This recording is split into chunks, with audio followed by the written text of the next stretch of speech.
Hello and welcome to the Pen and Paper Pod. Gentlemen, oh god, you guys are all in the wrong places. I messed this up. Oh no, we're already starting off live. Problematic, everybody. No, that's Trevor. Tenderloin in the middle. Alright, yep, it is Trevor's fault for doing this. That's how you want to start a live stream.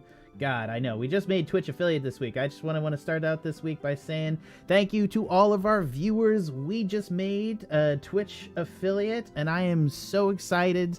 Hello and welcome, gentlemen. How are you doing this week? Fantastic. Fucking dope as hell. Old.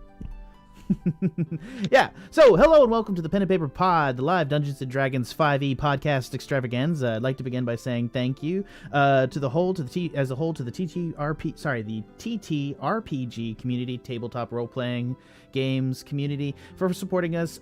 Best way you can continue to support us is head on over to Facebook and Twitter at Pen and Paper Pod and check out all our audience stuff there, as well heading on over to Facebook where you can talk to all of our top fans. I don't know why I put that in parentheses. I'm just trying to mess with you at this point, Megan. And John Dunn. Don't let me forget you. Anyways, head on over there and check that out while you're over there. But I wanted to go ahead and say, if you want to check out our group survey, I'm going to send that out. So we're still doing an audience survey. We want to hear more from you guys about what you like about the Pen and Paper Pod. But first, before we get into all that, I want to sit here and talk to our members, and I want to introduce them. Our cast here tonight is the scrupulous Kenku rogue Scree, played by Trevor Flynn. How are you, Trevor? Hey, I'm still pretty cold, but I'm starting to warm up now. Yeah, that's right. You were out of power, which we had to actually go a day forward. So, like, you've been out of power for like 24 hours. What was it like to sleep in medieval times last night? Which, I mean, you did not physically go and sleep in a medieval times, which just smelled like horse shit and old chicken. What was it like to sleep in your house without power? You know, like the medieval times at Myrtle Beach. Sorry, this is maybe a North Carolinian thing. I don't know. No. Yeah, we had one. We had one in Texas. Sorry, it just took me a second. Yeah. I made my dog cuddle with me. By make? Should I be concerned? Like, what happened there? Warmth is warmth, Jack. Don't ask No, questions. I'm just. No. I didn't mean to make it weird. She's a cuddly dog, but she won't like get next. She likes to be in the bed, but she won't like get next to you. So like, I just had to go over and hug her a little bit, and every once in a while she'll kind of like go like. Like everyone, but she's just stretching. Really, fine. She's fine. We're good. She's literally pushing you away, and you're trying to rationalize it. She's just stretching. Yeah, she's just stretching. That's totally what's happening. That dog, we need to call PETA, because I wouldn't call an actual animal shelter, and PETA's a joke. Anyways, we're also joined here tonight by the gentle and elven bovine forest friend Tenderloin, a little Tendy, played by Edwin Reyes. Howdy ho. Is that your little Tandy? Yeah. How you doing, Ed? I'm doing great. Doing great. Nice. Did I mention I'm doing great? You did. That's the. Yep. I'm not gonna count them. And we're also joined here by the villainous veteran of vileness, Ashe, Fallbright, the Shadow Sorcerer, played by Tanner. How are you? That's a lot of V's in your name. Yeah, I like the alliteration. That was great. Thank you. I'm doing good. I stole 90% of that Actually, from V for Vendetta. Yeah, I'm sure. I'm sure. Not that you can't string V's together, but if it's something entertaining, it's probably stolen from a movie, Water Puzzle, that I didn't watch. By the way, I didn't watch that movie. Back on the record. V for Vendetta. If there's a puzzle coming up for V for Vendetta, we didn't watch that movie. You definitely watched Die Hard with a Vengeance. It is the best Die Hard. Even when it's like a battle between those two Die Hards. I really like Die Hard with a Vengeance with Samuel L. Jackson. It has been a deep inspiration for this campaign, if you can believe that. I have not seen either, so I will take your word for it. You've not seen the original Die Hard? No. Okay, well I have to fix that. I'm debating ending the stream right now, and we're just gonna go watch Die Hard because that's a good time. But we're still gonna play. I know. I see you, Ashe. I want to play. Yeah. And all right. So, and I have, of course, your guide on this senseless descent down a river into violence and vanity and I don't know, vitriol. I'm Jack Newman, your humble dungeon master. I'm not humble. That's a joke. That's the biggest joke that you'll hear all night. My salty lads, are you prepared to recap and your weekly opportunity to win advantage for this session? Yes, sir. Okay. Led astray by the deviants of dark, our villains have ventured forth from the Bangarang into the city and desert of Fargo-Na in hopes of finding Oberon's folly, lost deep within the heart of the Feywild, the home of the ancient Fey elven lord who created the Time Trowel, a time-altering garden implement designed to reunite him with his lost love, the Summer Queen Titania. In a cross-continental race against time, against a cuckolded elven Lord Hemlock, the mad Dr. Glimgarrick, our villains seek the Time Trowel to help restore the Demon King Barghoul, their benefactor of dark. Having captured Prime Angus as a... First question of the night. What did you guys capture... what did you turn Prime Angus into? Since Ashe did it, do you want to just get this advantage? Even though I know this. Yeah, Get the W, boys! Yeah, if you go ahead and do it. I know the answer too, so we'll just get the other one. It's a little goldie fish, right? Yeah. So, anyways, the point is, I get the W, boys, and that you guys also made friends with a... Ooh, I also know this one. Yeah, I know it as well. You better do it then, because it's taking me a minute. Plesiosaurus. Oh my god, that's 2 for 2, boys. All right, Trevor, this last one is you. You even had the actual name. I was say a very friendly dinosaur. Yeah. Our villains proceed down the river in their combined boats, and you got to get both boats here, Trevor. The Bodal Bus. That's and correct. The newly christened Salt Shaker. That is correct. I had a buzz sound too for you guys, but y'all got it right, so y'all get the yay sound. Also, good job. You gotta remind me, I got a amazing Salty Boys outro whenever we have time for that. Oh, cool. Are you ready? Are you gonna sing a song for me? No, should I do it right now? No, I don't. I want to do that, but here's the Bodal Bus. And as you guys are heading downstream, you guys are currently... I'm just going to pull this off. Let's go ahead and get some little ambience going. Y'all are heading downstream right now towards a waterfall. Previously, you had sent the other squid to fight a Grallian on the shore, and you guys are in the Bodal Bus. You have pulled up the salt shaker onto the Bodal Bus, and you currently have Prime Angus locked in a bottle as a goldfish in the bag of holding with all your other items. You also have a plesiosaurus that is actually enthralled to, I believe, Tenderloin via Speak with Animals, if I'm not mistaken. Correct. Not Speak with Animals. It was one of the Charm Animals. Charm Animals from like cool new monarch weapon. Yeah. Which is Speak with Animals. Yeah, it is Speak. Animal friendship. Animal friendship. That's what it is. Yeah. Yeah. So you guys are heading downstream. What do you guys want to do? You are out of combat now, obviously. Well, is this gorilla fighting the squid right now? Yeah, he's like grappling with the squid. And you guys also know on the far side of the beast, there's like a huge waterfall. Oh right, because we were trying to figure out how to get down that waterfall. Yeah. Well, I'm gonna go grab the wheel of the Bodal Bus. Yeah. That's first. All right, so let's do an attempt to drive the Bodal Bus. It seems to be a little bit different from when it was a bus. Hold on. Vehicles. While he's doing that, I'm assuming I can't take a short rest. Yeah. So what was that? Can I take a short rest? Because I have 4 hit points. If I cannot, I'm going to start casting Cure Wounds on myself because I am at 4 hit points. I think you should probably cast Cure Hit Points. You're going to hit the water ball before. It's not going to take a whole 30 minutes to get there. And you would know, your character would know that in character. All right, I'm gonna roll some Cure Wounds on myself. You guys discuss what you're going to do. Remember, you also have things in your inventory. I just want to remind you. You get some healing potions, but you can use those spells. Yeah, I can sleep later and use these slots. Yep. So Scree, what are we gonna do? The waterfall's coming, Scree. What are we gonna do? What do you mean? When you ask me, you usually want to turn him into a fish and put him like Prime Angus in the bag. How does that shit work? Well, I'm a game time decision kind of person. I can't really do things outside of combat. Oh my God. How it works is he's gonna be a fish for an hour, or until he loses some hit points, or okay. I break the concentration. So we got an hour to worry about it. All right. You do have almost a full hour. Ironically, that entire boat chase was probably like a minute. That's Can out. I attempt to steer? Yeah, go ahead. So you're gonna need to make I'm just a straight wisdom or intelligence check. Can I just say, I used all my spell slots, and I'm not even at half health.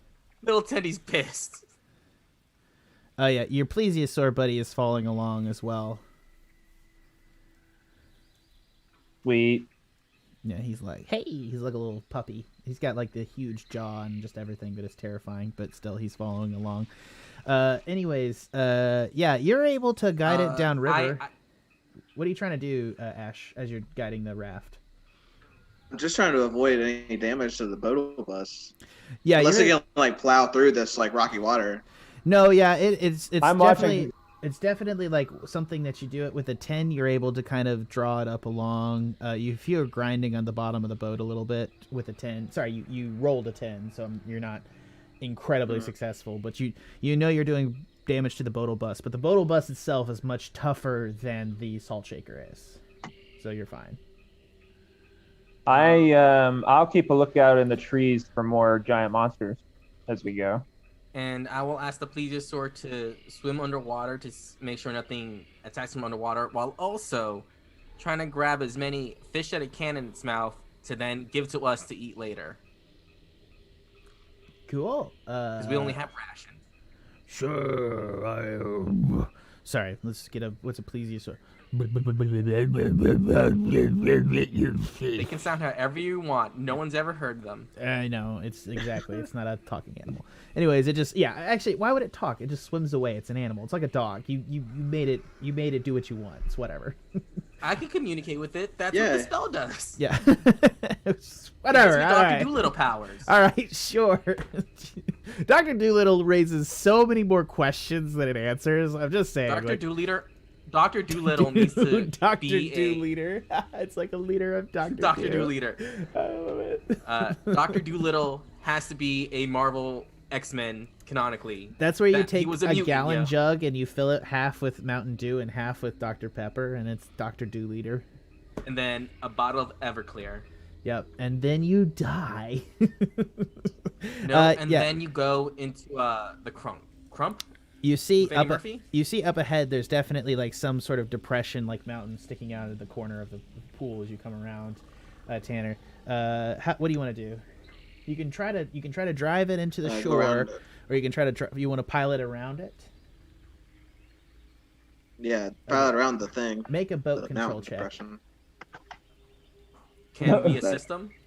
No, you cannot. Can I use guidance on him? Yes, you can. Sick. All right. What's the boat control check consist of? It's it's a straight int check or wisdom. Okay, I'm gonna do because you don't have proficiency in this particular D4. boat. Ooh, okay. Yeah, you drive right into 10. 10. Okay, yeah, 10's not as 10. bad. You still drive into it, and you hit it, and you grind the bottom of the boatle bus, and you guys start to see that there is water coming up through the bottom of the boatle bus.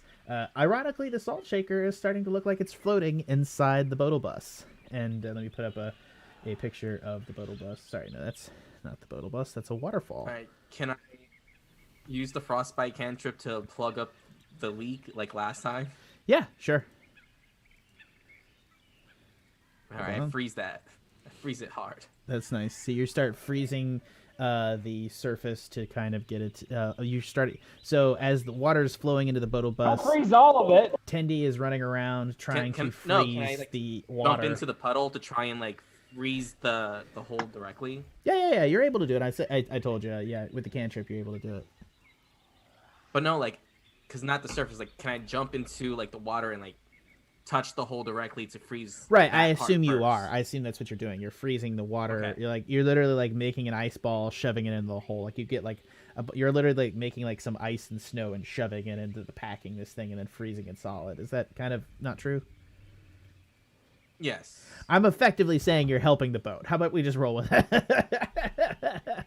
Yeah, no, I just knocked my knee into my desk again. That's a bad habit. No worries.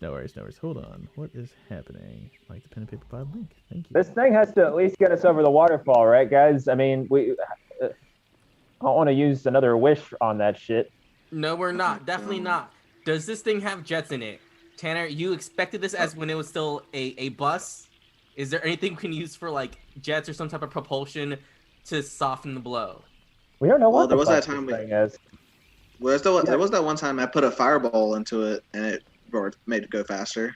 Yeah, can I investigate this new form of the bus? Because no one's really tried to figure out like what what all's different about it yet from our this form that we knew it in. Oh, I got a 4. That's not happening. Yeah, I didn't find anything really. You're having some rough rolls here on control and discovery, but the Plesiosaurus does return and vomit out like a half dozen dinosaur vomit covered fish onto the deck into the ice that you've Tindy. So we're gonna wash them and descale them anyway. Yeah, that's all accurate. Right. That sounds nice. Once we get over the waterfall, though, probably. Yeah. So you guys, having solved most of these problems, are coming around the edge of the bend right here, and you hear in the forest on the far side over here. Here, let me take this actually. Let me get rid of this slide so you can see. You hear in the forest some noises coming from the forest. That's a raptor. Mm-hmm.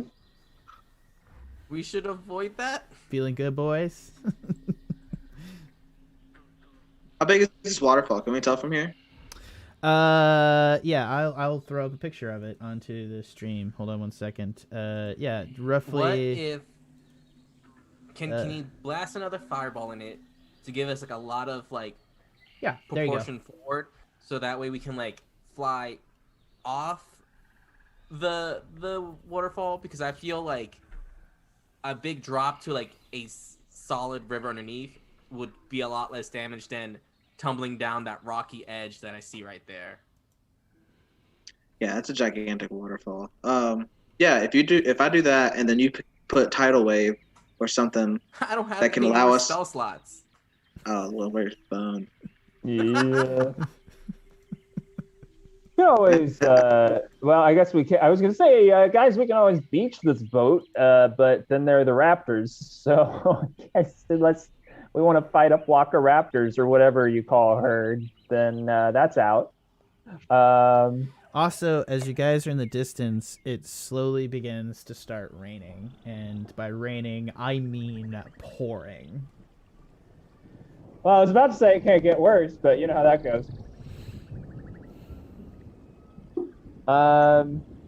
Maybe, okay, we start to go over the waterfall on the boatle bus, and I'm yelling over the rain now. And then Is that code for the rain is too loud? Use the salt shaker. Yeah, it's something is. I hear rock music, actually, not rain. Okay. Do we have an incoming boss? I don't know. He just survived. I had rock music. I don't know. I thought it was cool, guys. All right, is it too much now? Oh, it was fine. I thought you were expecting it to be rain when you said the rain. Yeah, it was a little bit. Anyway. Sorry. All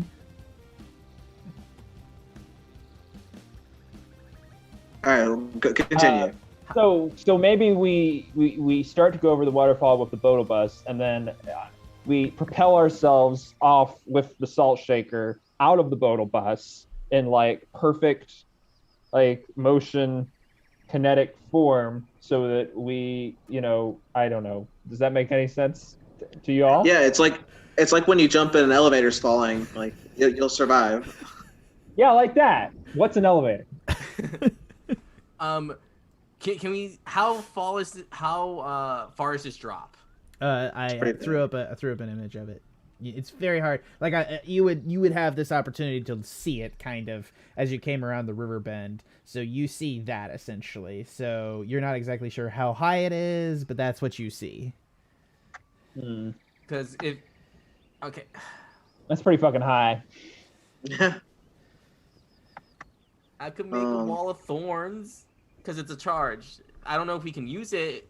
Maybe we can use it as like a pillow to cushion the blow of falling off the.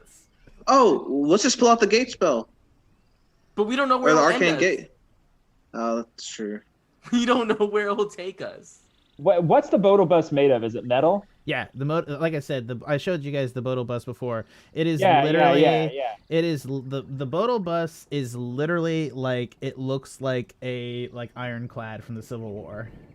Yeah. So we wouldn't have to worry about the thorns like perforating it or whatever. That might work. So far, I like the idea of just pushing off with the salt shaker, and just like letting the Bodal bus collapse, and us. Yeah. Well, yeah. I mean, we could like do something to try and cushion it. I mean, if we could go for a Hail Mary with Wall of Thorns and see if that does anything. But yeah, we pile into the salt shaker, we take the Bodal bus over the falls, and then just hopefully we use the Bodal bus. We sacrifice the Bodal bus to cushion the impact, and then we roll away in the salt shaker. Yeah. I quickly asked the Plesiosaur, do they know a way that we can get down that waterfall safely? Shakes its head. Up and down to affirm yes? No, like it shakes its head. That generally means no. Way to use the Twitch the Twitch stream format against me. I do appreciate that you did that though. All right, let's try this. Sassy Western music. Can you use ice to Andy? Can you keep using your ice somehow? I mean, if we figure wait, so like Frostbite's just a cantrip. Yeah. That, you can't freeze the whole waterfall, I guess. Obviously. I can't freeze. Yeah, the whole no, I'm gonna waterfall stop it there. That's not how that works. Yeah. Can't frozone that shit. No, I guess. Like plugging that hole with ice was probably like the most extent I could use it. Cantrips have limits, definitely. Yes. Yeah. Oh, I love sake. I love sake. So yeah, like I said, I have a Wall of Thorns you can contribute. You can possibly we can jump off with the salt shaker, and before we completely crash, maybe if you fireball like the ground, it'll give us enough like resistance force to soften the blow, and we don't completely crash. Heads up, the Plesiosaurus So, like, has turned away from moving with you guys. He's headed back upstream. Fuck yeah. All right. I take all the fish that he threw up, and I'm gonna grab it and like find like a rag or something to like hold it, because I don't want to take up space. It's like a lot of fish. I grab a blanket. There's got to be a blanket somewhere in here. Pretty much, I'm gonna try and just grab as much as I can. You take your own like bedroll out of your pack, because we established that Tendy's still carrying all his shit, and you unroll your own blanket and put all the fish in it. You have a hobo fish pack. Nice. I'm gonna start tying a rope around myself and tying it to the salt shaker. Yep, okay. All aboard the salt shaker, boys. Oh my god, it's ride or die. Happening. Okay. The Bodal bus has turned around and is heading backwards over the fall. How much time do we have before we go over? About 30 seconds. In real life. Okay, never mind. Well, no, go ahead. I'm messing with you, but go ahead. No, I was gonna say, can we like try and repair the Bodal bus as much as we can before we fall over? But 30 seconds is happening. Okay. The Bodal bus has turned around. In the 30 seconds, I'm gonna do a quick glance in the Bodal bus, see if there's anything useful we can take with it before it's destroyed. You see the cannon is hard bolted to the deck. You don't really see much on the deck. You could probably go underneath, but you would have to go inside the Bodal bus. Nah. Too little time. That's about it. All right, I'm gonna tie myself in the boat. Gentlemen, you're hitting the waves. So what is the plan here? So we're gonna, when we get to the like halfway down the falls, we're gonna push off with the boat with the salt shaker, and then I'm gonna fireball the bottom so that the force of the explosion hopefully cushions us in some way. And Wall of Thorns. Don't forget the Wall of Thorns. Do you want me to like use Wall of Thorns as a? So you're gonna like use Wall of Thorns to like make a midair hammock to catch the Bodal bus? Now, Wall of Thorns has to. Salt shaker, right? Yeah. Okay, so the Wall of Thorns has 120 range. It makes a wall up to 60 feet long, 10 feet high, and 5 feet thick. That's what it does? That has a 20-foot diameter that is up to 20 feet high and 5 feet thick. Bro, that's a hammock that we could use. Yeah, I think that could work. That is the width of the waterfall. You could just cast it and like land it mid waterfall. That's not what we came up with, though. We're going. All right, yeah. Let's go over these falls. Anyways, so the as you guys approach, the tip of the boat just heads just over the top of the waterfall, and it begins to crest the wave. And it's a little bit like going down like on a roller coaster, because you guys kind of come over. It's like where you go on the Incredible Hulk and it shoots you out backwards a little bit. This one you come over the back of the boat bus. You obviously loaded the salt shaker into it front to back. So as you guys are going over the waves into the salt shaker, the boat kind of like gently like drifts backwards, and now it's gonna go over backwards through the waves. And you guys come over the top, and you finally you guys hear the grinding as the bottom of the boat bus hits the rocks on the bottom, and the back end of it begins to and the whole boat bus rocks, and you guys are on the front part of it in the salt shaker, and the salt shaker begins to slide in the base on the ice of the boat bus as you guys all tip backwards vertically and go over the waterfall. And your stomachs drop out from under you as you guys feel like you have no brace, because you are inside a canoe that is now plummeting inside an ironclad ship over maybe like a 500-foot waterfall. At what point do I cast? You tell me, baby. Wall of Thorns. And what point? Halfway down, Ashe, midway down. What are you trying to do? I'm not doing that. You're not doing that? If the hammock is there, I'm not doing that. All right. Do halfway. Let's go midway down. 3/4 of the way down, or midway down, guys? Midway. Yeah. All right, midway. All right, cast it. Midway, throw it in chat.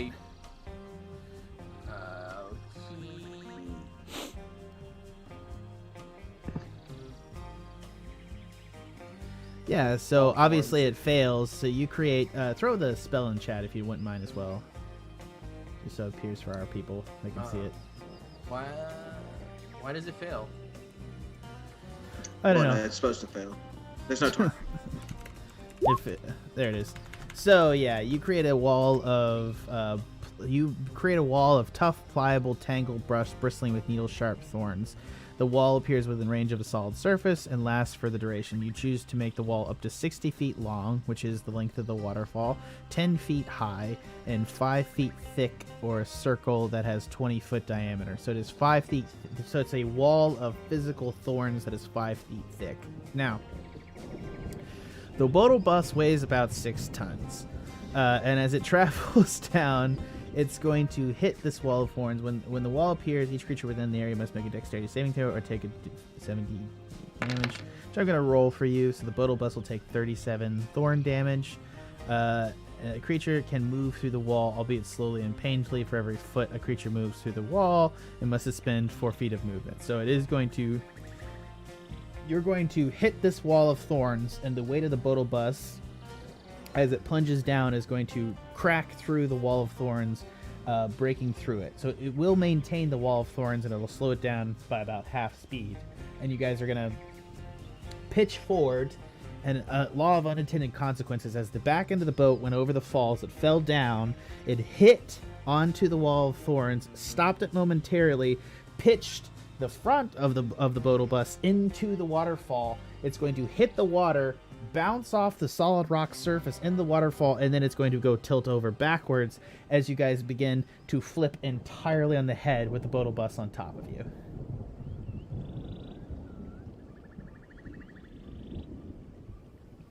Cool. So you guys are actually beginning to make way outside the waterfall. You are three, as it is right now, you three are strapped into the salt shaker, which is plummeting straight down, length perpendicular to the waterfall, and the boat bus is perpendicular to the waterfall, coming down on top of you. What do you guys want to do? That would be a good time for that fireball, maybe. Yeah, actually, since the Bodal Bus is tied to us, what I'm gonna do is pass a fireball right at the water, like the waterfall itself, attempting to push us out, and then I'm gonna use the Ring of Featherfall that we have. Gotcha. So the Ring of Featherfall is on. Is the Salt Shaker tied to the Bodal Bus? No, we are tied to the Salt Shaker. And I am tied to the Salt Shaker. And the Salt Shaker is not tied to the Bodal Bus. Yeah. Right. Yeah. All right. So you cast Fireball where, Ashe? Like right towards the actual like waterfall, the falling water. A and just huge blast of steam rockets out as you shoot this fireball into the waterfall. It shoots out hot steam covering you guys and already hot, sweaty, and you guys rocket away like a rocket ship out from underneath the Bodal Bus, which has more air pressure, so it's actually technically falling slower. But you guys come out from underneath, and you are in the fine air. And as you use the Ring of Featherfall, you three are able to descend peacefully into the river, carrying the Salt Shaker, because as we established, the Salt Shaker is a canoe that any one of you can carry. So you guys, let's go. You guys descend calmly into the river below. I feel like it's like that scene in Temple of Doom where they deploy the life raft as they fall off a cliff and it lands perfectly. Yeah, except like slightly more believable. We like earned it a little bit more than that. Y'all earned that pretty hard. I was ready to crush all three of you to death and in this campaign with the Bodal Bus on top of you. I'm straight up. I was ready for that. I'm drinking sake. Let's do this. That's probably what makes it fun. My ass was not. I am in a crazy, not forgiving mood tonight. So y'all need to probably play it crazy. Bring it on. Somebody said in a review that I was too easy on you guys. So y'all ass is grass. Anyways, let's go ahead. Y'all are in the river now. Bring it on. Yeah, let's do it. Y'all are in the river now, and what do you guys want to do? Sing a fucking song. All right, something. All three of you sing me a song. I'm a castman. What song do you guys want to sing? Go ahead. Yeah, come on. 99 bottles of grog on the wall. 99 bottles of grog. You take one down, pass it around. 98 bottles of grog on the wall. Wait, there's another song happening. Hey, it's our time, ma'am. We're singing now. ma'am. The river sings it to you. that's the only song I had like prepped that was like a vocals. I'm sorry. I paid a lady to sing that for us. All right. We're in a hot jungle right now, not a frozen wasteland. Well, it is kind of weird. Now back to our song. I will go ahead. Let's do it. Come on. 99 bottles of grog on the wall. 98 bottles of. You take one down, you pass it around. Suddenly all your grog on the wall. Suddenly all your friends look real good. God damn it. If y'all would tell me what sea shanties you want to sing while riding this boat upriver, I would totally fucking have a backup music track. I think we're gonna amazingly narrowly miss death by such a small margin. We're not at. Do the Wellerman. We need the Wellerman come. We need river requiems. All right, as you guys, I want to just establish this as well. As you guys are going, the rain is actually pouring down way more intensely. You hear a lot of thunder in the distance. It has not let up. It is incredibly intense, actually. And one of the things I want to do this is actually from one of my favorite Vietnam novels. It's actually the water. Chose the best song for the rain is hitting the water and actually coming up. It's actually the rain is almost physically feels like it's coming up from the bottom towards you, hitting your face as it hits the river with such a velocity that it just spikes up, and it's almost like the water is shooting up from the river inside you and stinging the bottom of your faces. All three of you are heavily drenched. You're very warm. It's still hot as balls in this jungle. Like, it is hot, hot, hot, hot. But you are just absolutely sticky and drenched and gross. Is there like any possible shelter around us as we're going down this river bend? Behind you, the boat bus hits the rocks below and explodes. And cannonballs shoot through the things. What? You see the boat bus hit the rocks below. It was behind you, and it hits them and explodes all at once, creating a massive fireball, and a massive amount of grape shot erupts from the cannon, blowing up the jungle around it. Yeah, we should have left Prime Angus there. No way. Oh yeah. Fuck, we should just toss them behind. Yeah. You guys have... That's the next thing we have to deal with. You probably had about 15 minutes on that whole ride down the waterfall. I mean, not the whole waterfall, but the lead up to the waterfall. The waterfall ride was about 6 seconds. But y'all have about 45 minutes remaining on your 1 hour mark. All right. So... Do you want my plan? Really, really, really, really, really deep hole, bury the jar, and then just see if he can suffocate underground. We could do that. We could be adding a few extra steps, because he also, if he's in the bag of holding and he's less than 500 pounds, he suffocates because there's no oxygen in there. Do you guys want to empty the bag of holding and then just keep it in there until he suffocates? Could try it. I mean, I wouldn't be surprised if he somehow clawed his way out of the bag of holding, unless it has some kind of interstitial like armor or something. Like, it's just cloth, right, with an enchantment. Well, it is an extra-dimensional space. The bag of holding, as we've established, was a baby it's mimic. A fucking monster. Yeah, it's a baby mimic. It's not gonna. Yeah, which it's actually gotten bigger as time's gone on. So it is physically a baby. So mimic. It holds more stuff now. It does not hold more stuff now, no. But it might have stronger, like, stomach walls. I will also say, for the record, that a Prime Angus weighs about 375 pounds.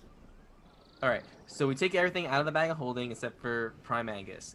We let him start suffocating. If it looks like he's about to get out, we put the bag underneath water, open it, so the force of all that water rushing in will knock him back, and then we pull it back out and see if he now drowns and or suffocates in there.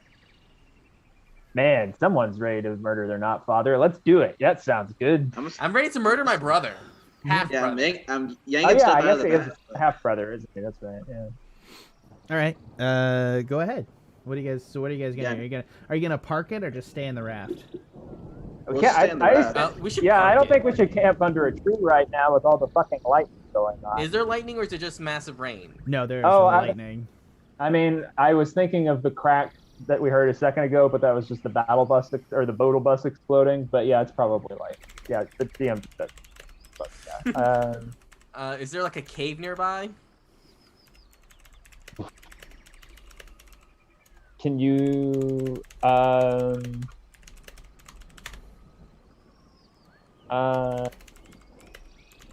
can you see a cave? Can I do a perception check to see if there's any, like, I know we're like in a forest or whatever, but we just went off a cliff, so maybe there's like a hole or something there. Sorry, one more time, guys. My bad. Is there anything that seems like it could be shelter that's not a tree, as in like a cave or some type of non-combustible thing?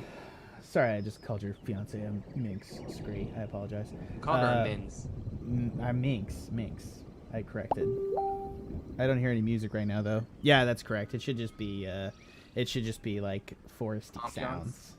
Ambiance. Yeah. So, I love you more than anything, Mister. Aw. Is that also my fiance? No, that is not your fiance. That's my fiance. Okay, good. We don't share a fiance. That'd be weird. Just ambience. Thank you, Megan. Anyways, yeah. So what's around? Like I said, she chose the best song. Yeah. What's around the river bend? Right. She's totally. That's what's around the river she's bend. 1,000% right. Ugh. I had the same thought when I said a song. I should have just launched into that. Yeah. You gotta go. Come on. We just became affiliates. We can't get. It's not character though. Oh, what? We're gonna get it. We're gonna get copyright stricken eventually on every channel, I'm sure. There's a lady in this session named Queen Skullfucker because I didn't change it and everybody told me I should. Anyways, let's go. Yeah. So yeah, you're looking for a cave like substructure, correct? Yes. All right. Go ahead and roll me survival. Just I guess roll me perception actually. But I'm better in survival. Yeah, I don't give a shit. The river where you are is the river where you are. Okay, yeah, you don't find any cave-like structure. It's very much jungle on other sides. You might be able to head back to the waterfall and try to find something under the waterfall, but you don't see any rocks around you right now. No going back. We're only going forward. Let's go to the shore. Why don't you drink one of these minor health potions we have in here, Tendy, since you're so low on health? I have 37. I'm really hoping we find shelter and sleep soon to not waste that potion and just take a long rest. But like I'll hold on to it, so in case I see something, I'll just chug that. So like I grab it and I hold on to it, but I don't drink it yet. We're actually about the same. I'm at 39. Ashe, you got a lot of hit points left? I think I have a little more than 30. I have 51. Okay. Yeah, let's keep chugging. Well, we gotta stop eventually for our plan. What plan? Oh, do we? To murder my brother by suffocating him inside your baby mimic. You got about 20 minutes left before he turns back into a minotaur. I was just figuring 25 minutes left. Oh, okay, you got 25 minutes left, sure. It's 45 minutes. What do you mean? It was a whole 15 minutes to go over through the river, and then 15 seconds to go over the... All right, 15 minutes over the river. Y'all faffed about for like 10 minutes, all right? So you got 25 minutes. 45 minus 10 is not 25. All right. Yeah, 15 minutes over the river, then another 10 to faff about and exclaim and sing a song. So that's 25 keep going down minutes. the river. You have an hour, we're going... 5 minutes, you got 35 minutes left. All right, so this map does not miss us. If we lost all this time, how far are we down the river? Is there anything new that we see? Not very far. You haven't been paddling, to my knowledge. Oh, okay. So... I tried. It is hard. It is hard to create the perception of a ticking clock with this group. All right, I am trying to create some action sequences here. All right, roll with me. What time do you guys want it to be? Why can't we just take all the mimic stuff out in the boat, guys? That's what I was saying. How much stuff do you guys have in there? Like, we don't need to it's land. too heavy. Like it's gonna. Oh yeah, that's it. If we're clearing it to make sure there's enough room in there for him, because we established that he takes up like 3/4 of the fucking bag just by himself. Yeah, that might be a good point.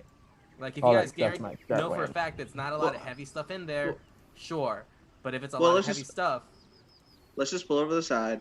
I'll grab the fish bottle, and then we literally can just dump it all out on the ground, and then put the fish bottle back in there. That's fine. Also, if it's raining so heavy, does the salt shaker start to take on water just from the heavy rain? Oh, that's a good question. It does, yes. So all right, let's get off the river. You're right.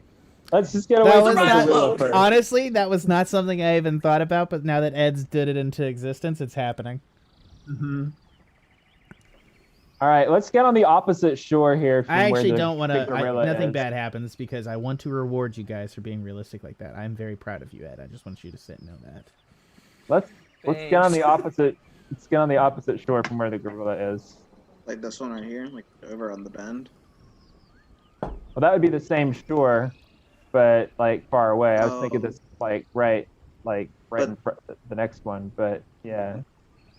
But this one that like right here is where we heard the raptors. Oh yeah, the raptors are there though. You're right. They were up on the cliff. They were not there. You went over a waterfall, and there's like a huge depression. I mean, they could have come down the waterfall, but it looks like they would have had to come a long ways, and you don't hear their voices right now. All right, let's get on this shore then, and then and as y'all are like dumping stuff out of the bag, I'm gonna do a mold earth circle around us to make it difficult terrain. Why are you making it difficult terrain? In case something comes up on us. Nice. What's everybody's passive perception? 13. 18. 9. Perfect. Me. Okay. It's always me. Yeah. You don't see anything. Okay. All right. So yeah. Yeah. Can we long rest while Prime Angus is suffocating, or No, we you're short gonna rest? you could have short rested, but I think you've passed the time period. You have 30 minutes here. If you want to hold the spell for 30 minutes, but I don't think Ashe can short rest because he's holding the spell. And it shouldn't take long for him Actually, to suffocate. hold on. It should take. Hold on. Is Liamon's tiny hut a concentration spell? No. Yeah, it's not. Okay. There might be. I don't know. I don't think you can hold a concentration spell and like have a short rest. I don't know. But regardless, it shouldn't take him that long to suffocate because it'll not. be like we'll do like 20 minutes, just to be sure, and then we just take his body out. If it seems like he's gonna get out, we just force a bunch of water in there to throw him back. So let's do this Yes. now. You guys are opening the bag of holding and pulling out all the contents, correct? Yeah. I'm gonna grab the fish bottle of Prime Angus first. Yeah, you're able to put out the fish bottle, and it's like a little beta goldfish in this little jar. It's swimming around in circles and running into the glass fiercely. It's looking at Tendy very angrily as a goldfish can. You feel like might just be your brain like putting anger into him, but like yeah, he's a very angry goldfish. Tendy sees that, and he is imagining it a lot bigger than it actually is. Like Tendy, you gonna say anything to the goldfish? No. I just stare and let this happen and absorb my past week of life. Yeah, who's putting... Hey, Ashe, while we're doing this... Sorry. Go ahead, Scree, please. Ashe, while we're doing this, we should put on our cloaks to the manta ray in case we need to swim, don't you think? You guys Yeah. should go underneath and just do it all underwater. But we have to attune to them, which takes more than 30 minutes, or it takes 30 minutes. Yeah. Okay. Next time. So yeah, you guys are putting... Describe to me this murder, please. Yeah, sure. So after the bag is empty and we have gathered all our stuff into a pile that won't float into the river, we're gonna put the bottle back in the bag, and then we're gonna zip it, and then I'm just gonna drop concentration, and then. All right, who puts the bottle in the bag? I feel like I'm gonna hold it out to Tendy. Yeah, would you like to do the honors? I'm holding the goldfish menu, Minotaur in hand, looking at giving me like the dirtiest eyes, and I'm just looking at it in my new Minotaurian hunkiness and goes. I say nothing. I just stare, reflect, and I put it in there, and I go zip it up. Yep. All right. Yeah, concentration breaks on the spell as Ashe breaks the spell. And you can't really hear anything inside the bag of holding. That's not how extra dimensional spaces works. But after a minute, you see the bag expand at the top, like something's attempting to force its way out of the bag of holding. And now we drown it, right? Yeah. Now we go into the water, open the hole, and have it swallow a bunch of water. Let him try and get out himself. Use up as much time as possible, because once he does try and pop it open, that water's gonna force him back anyway. You're gonna see a sword begin to clip out from the zipper, trying to unzip the thing. So it's actually a scimitar. It's like somebody's trying to wedge a scimitar into the zipper to try to unzip it from the inside. Unzip the corner just a little bit to let that water come in. Hopefully that... You're unzipping the corner. So wait, the bag is in the water. It's not in the water yet, to my knowledge. Before any, can I make an Arcana check to how he's even doing this? Like to even guesstimate how in the world he's breaking out of an I spent like 3 hours Googling bags of holding today, Tanner. I love you very much. That is not how a bag of holding works. You can, according to Todd Krennic, who is the main designer for D&D 5e, according to his tweet, you can force your way out from a bag of holding from the inside. Okay. There is no rule as written in the bag of holding. It also would also say this is a homebrew bag, which I didn't give you a card for, so if it's my fault. But yeah, he can force his way out from the inside, but you can attempt to hold the bag shut if you want. Okay. Ashe, do you have it in the river yet? Yeah, we have it in the river, and we're holding onto the strap. Right. As you guys push the strap in the river, you see that the bag of holding begins to fill with water. As any bag does, it kind of fills out. You feel that there's like scrabbling at the top as water pours into the hole. Who's holding the bag under the water? I guess we all are. All right, everybody make me a strength, an athletics check, a combined athletics check. Can we get guidance on one of this? Yeah, sure.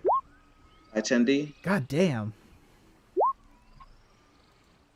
Should we use advantage on this too? Our inspiration. I'll use the guidance. Ashe used the guidance. Oh yeah, we can do both, I guess. Yeah, you can roll. Just throw a d4 on top. It's a I check. really was down to kill my brother, man.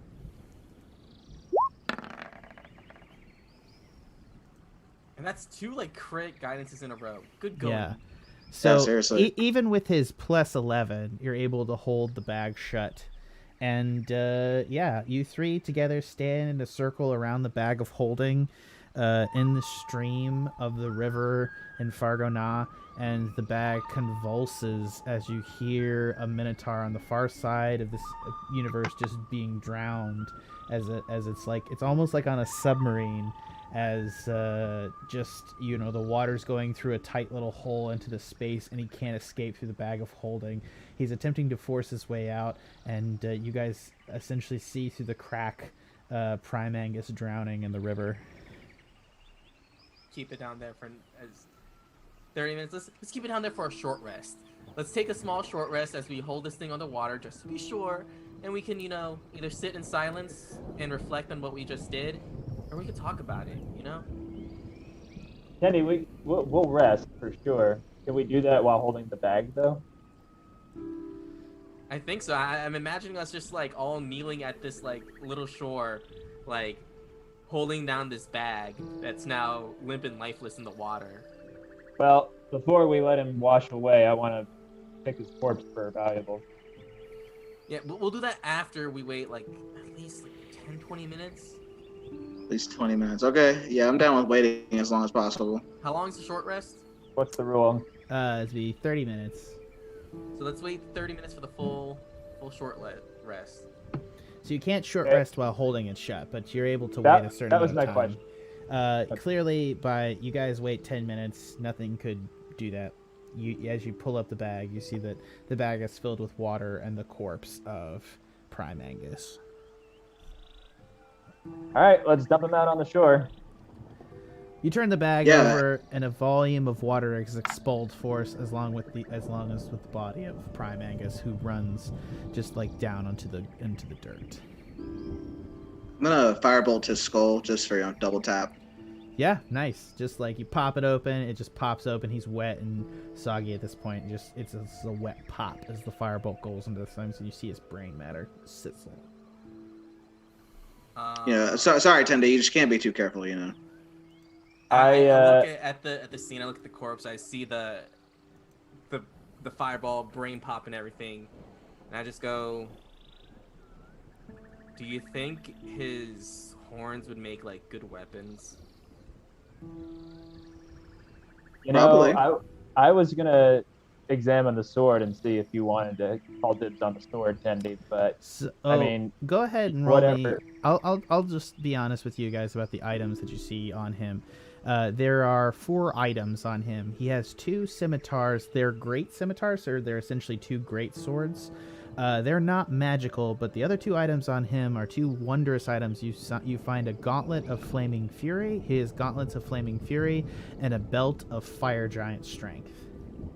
I was gonna say, does he have like, what's his armor looking like? Because I just he is not wearing armor. He was unarmored. Unarmored. Yeah. What about his clothing? He's wearing he's wearing a belt with a skirt.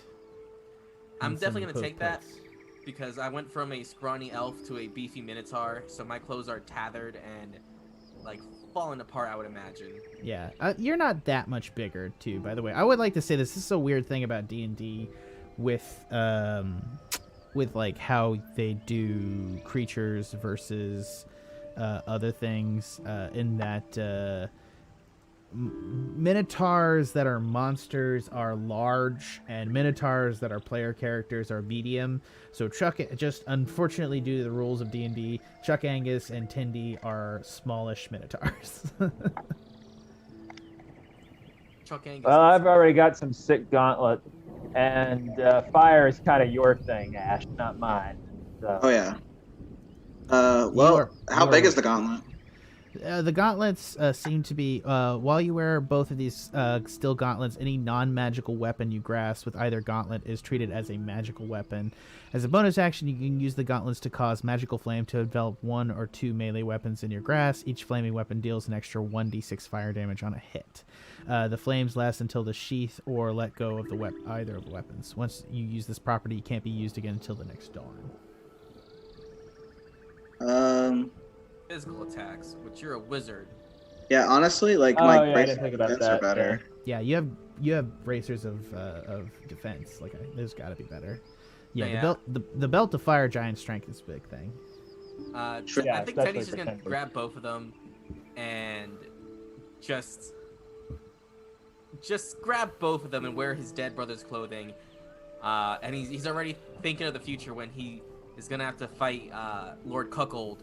And he'll be wearing this stuff, and he's gonna be badass. He's gonna be true to himself, and this is the moment. This is where he's like, I'm gonna kill my shitty ex-dad. Number 2, number 1. I'll number him later. I'll say this: anybody wearing the belt of fire giant strength, while wearing this belt, your strength score becomes 25. The item has no effect on you if your strength without the belt is equal to or greater than 25. I'm doing it. So anybody wearing the belt becomes as strong as a fire giant. I'm doing it. Okay. That's nice. It's about to get a lot harder. Did you detect that, Trevor? Or, easier and therefore harder. I'll put the stuff in your inventory, Ed. What do you guys want to do with the body?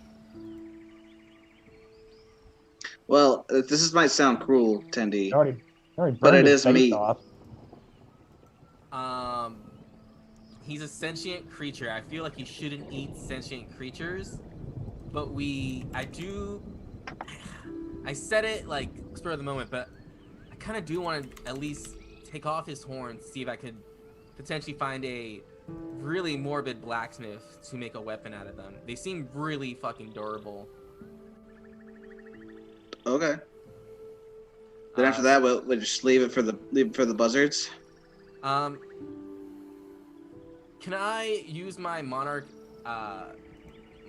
great axe, decapitate just the skull and put that in the bag of holding, so I can just keep that for later? The monarch is not a great axe unless you are raging. Yeah, I have no rage. You could use one of those. Try picking up one of those great swords with your new giant strength, maybe. Yeah. That's a lot more fucked up. Yeah, I'm gonna do that because I definitely want to decapitate him and take the head. This is a rough moment. This is a weird moment. Yeah. Well, you're handling it like a champ. Dead inside. Dead. So I rolled for you. Yeah, you're at 15. You're able to cut his head off. Alright, and I put that along with everything we took out of the bag of holding back into the bag of holding. Yeah. And you guys leave his naked, dead Minotaur body in the dirt. I mean, we could at least set him on fire. Do we want to shove it in the river and see if there's the piranha things in there, so at least we know if these waters are somewhat affected? If a giant alligator comes and just eats it, at least we know there's things in that water.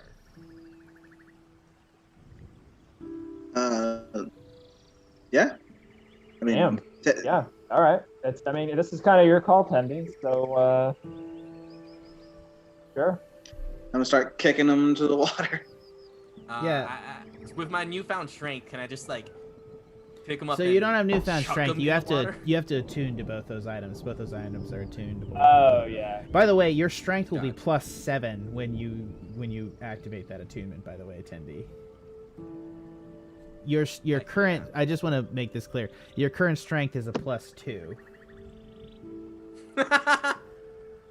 Well, I just got my ass handed to me so hard. Well, so... y'all beat. He was a tough. I'm not gonna lie.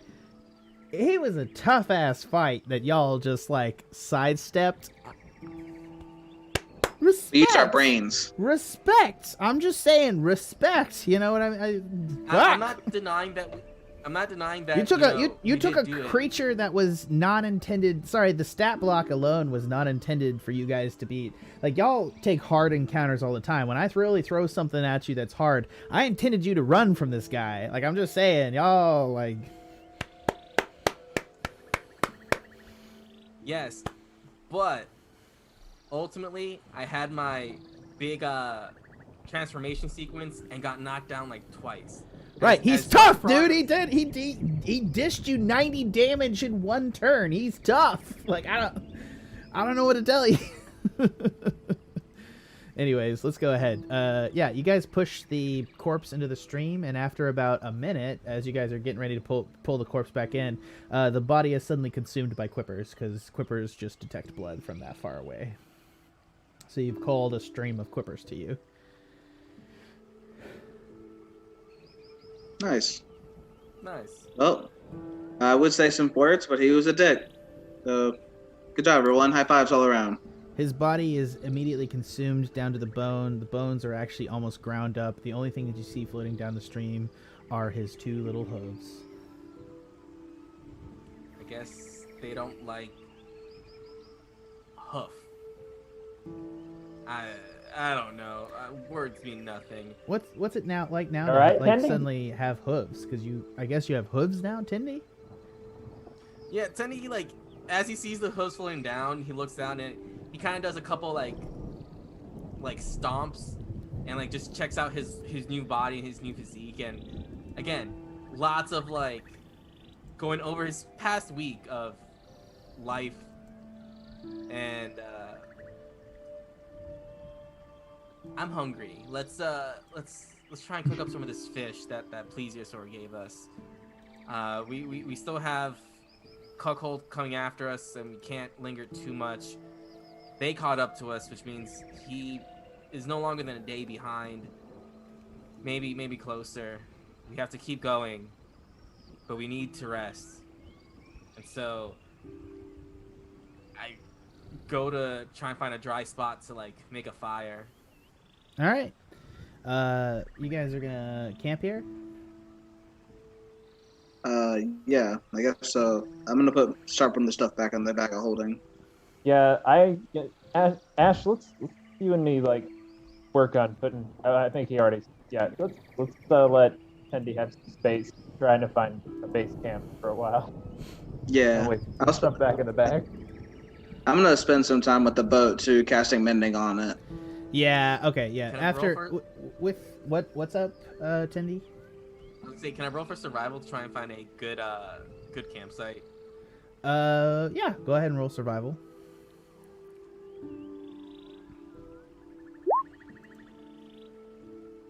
$13.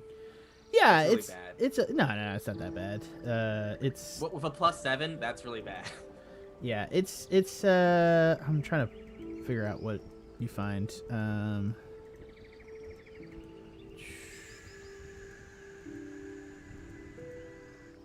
Yeah, you're gonna find you're gonna find just sort of like a kind of like a little glade that's a little bit inland, and it's very, very beautiful.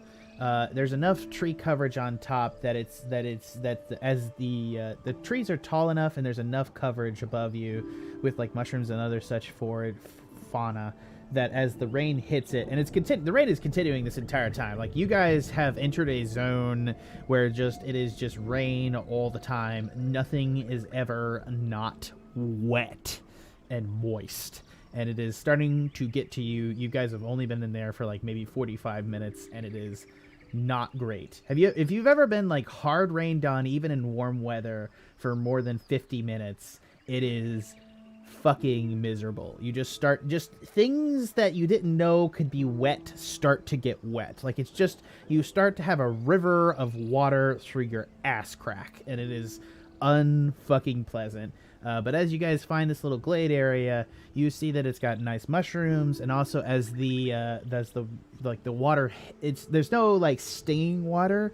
The water hits the treetops above you and kind of creates this nice drifting mist down to you. That's actually kind of cool and nice in there, as opposed to like it is shaded, nice, cool. Maybe it's probably about like 98 in there, as opposed to the 105 degrees it's been everywhere else. It's still our water skins from the tree dripping. Okay. Oh yeah. Say boil the water first for safety, because you don't know what's on these mushrooms. Get some spores. You can go out and you can easily head to the edge of the glade and hold your canteen out into clear rain. We'll do that then, I guess. I'll do the same. All right. I'll do the same as well. You're able to fill up your canteens. What are you guys gonna do for your short rest here? Can we long rest? Bless you. Yeah, you're long Can we resting. long rest now, we're long resting. Yeah, go ahead. I want you guys to tell me I want you guys to just play a scene for me here. You guys are like, you're able to like get firewood, a fire going, a couple of things. What are you guys gonna talk about in front of this fire as you guys set up, and what are you guys gonna do? Yeah, so in front of the fire, I'm gonna look at Tendy's like sunken face and just say, Tendy, actually Tender Loin, since now I feel like you've earned your namesake. I want you to know that killing people was never easy. Well, it's easy for me, but it's more of like a numbness, you know, like you lean into the numbness that you're feeling, and that way the next time it's not so bad. I mean, yeah, I remember feeling something when I kind of killed the lady vampire of Keeper City, and even though I brought her back to life in the end, I didn't feel anything this time.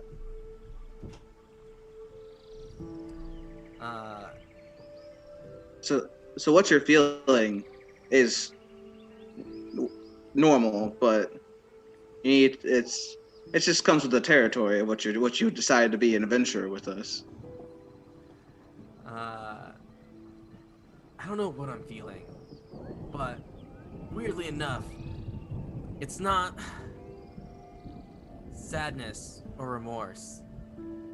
I was always fascinated with Prime Angus. He was the exact opposite of me. And then, because of those memory wenches, I remembered some things I didn't want to remember. Sorry about that. So, I'm glad he's dead. I am the stronger one. I never thought I'd be that one. I gotta be true to myself and see this to the end now. There's no going back. Damn straight. And you should be proud of what you've done today. Yes, you should always be proud of surviving. Life is cruel, and it always gets you. No one's safe. As I stare into the fire, just blankly, cooking the fish, getting ready to eat. So, you want to kill your dad next? It's not my father, but yes. Yes, I do. Nice, so I think we can accomplish that. I would believe so, seeing as we just did what we did. And on that note, because I'm still in survival mode, I used Druidcraft as a cantrip to know what the weather's going to be like for the next 24 hours, just to know if this storm is going to lighten up. No. You, based on Druidcraft, know that this is a monsoon, and it has now begun the monsoon season, and so it will not stop raining for at least 3 months. And I let them know that. Oh shit. So get used to this, boys. My feathers are gonna be wet for 3 months? No, we're not gonna be here for 3 months. We need to get out of here. I wonder if you guys attune to the Cloak of the Manta Rays, if that will lessen the load of the weird wet feeling, since you'd be swimming anyway. The Cloak of the Manta Ray anyway. isn't. I'm just for the record. The Cloak of the Manta Ray isn't a fucking submarine. You're still wet when you use it. It just makes you breathe air. I mean, it is a nice Manta Ray cloak. Maybe that magical filter will make it more comfortable. I don't know. We're trying to survive out here. Shake my fist at the god that just told us this is dumb. Yeah. Okay. So, yeah, after that beautiful moment, you guys are able to sit around the fire that night. It is a bitch to keep a fire going, I will say that. It's not hot either. Like, I feel like, you know, depending on who's on watch, you may not let the fire go out, because it's just a constant stream of wet, you know, all the wood is wet, and so anything you toss in the fire is extremely, like, it just immediately makes a shitload of smoke, you know, just coming off of it in, like, waves, because that's just how wet wood works. And you're using, like, mushrooms and other things. Yeah, go ahead. Everybody make me a survival roll.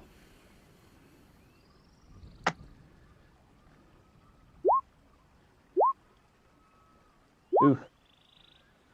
Ashe, okay, for your long rest, I want a couple of things I want to know here.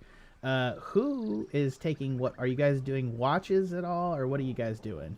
You have to at least have 2 hours unwatched if you want to do a long rest, unless somebody doesn't want to take the benefits of a long rest. We all need the long rest, so we're gonna have to just. Yeah, I think we all do. Risk that 2 hours. Me. You could summon an animal buddy, Loin. I'm out of spell slots, and Uh-oh. I only have one more charge on my Monarch, which means I can either use animal friendships, but remember I have to... that if you only have one charge of the Monarch, if you use the last charge, you roll a d20, and if you crit fail that d20, the Monarch is gone. All right, maybe not that. I'm not gonna use the last charge. I didn't know that. Thank you. Yeah, you should read your equipment. I put it in there. I read some of it, hence the Wall of Thorns. Do you want to attune to the 2 items that you got? Yes. You're able to spend some time attuning to them. I added them to your inventory. Oh, yeah, I already equipped them and put them in attunement. Let's just rest the 2 hours. Yeah. Yeah. All right. Ashe, on your time, you're trying to keep the fire going fiercely, and you toss a bunch of mushrooms into the fire, creating a fog cloud of just really nice smelling smoke that you just enjoy. Hey, that's a pretty good idea. Yeah, you keep tossing mushrooms in there, whatsoever. and you pass out, and then you guys sleep solidly in a drug-induced haze for another probably about 16 hours. So y'all wake up next morning. Scree, you're being poked in the face. Yeah, what? Who? There is a Pterafolk, the same. Well, you're not actually sure if it is the same Pterafolk, because you've not gotten a good handle on the Pterafolk, like what they look like. But there is a Pterafolk standing right there, looking directly at you as he's poking your beak with his beak in a weird beak poke. Scat Scowl? Or something? Or whatever it was? Do you remember Is that name? you?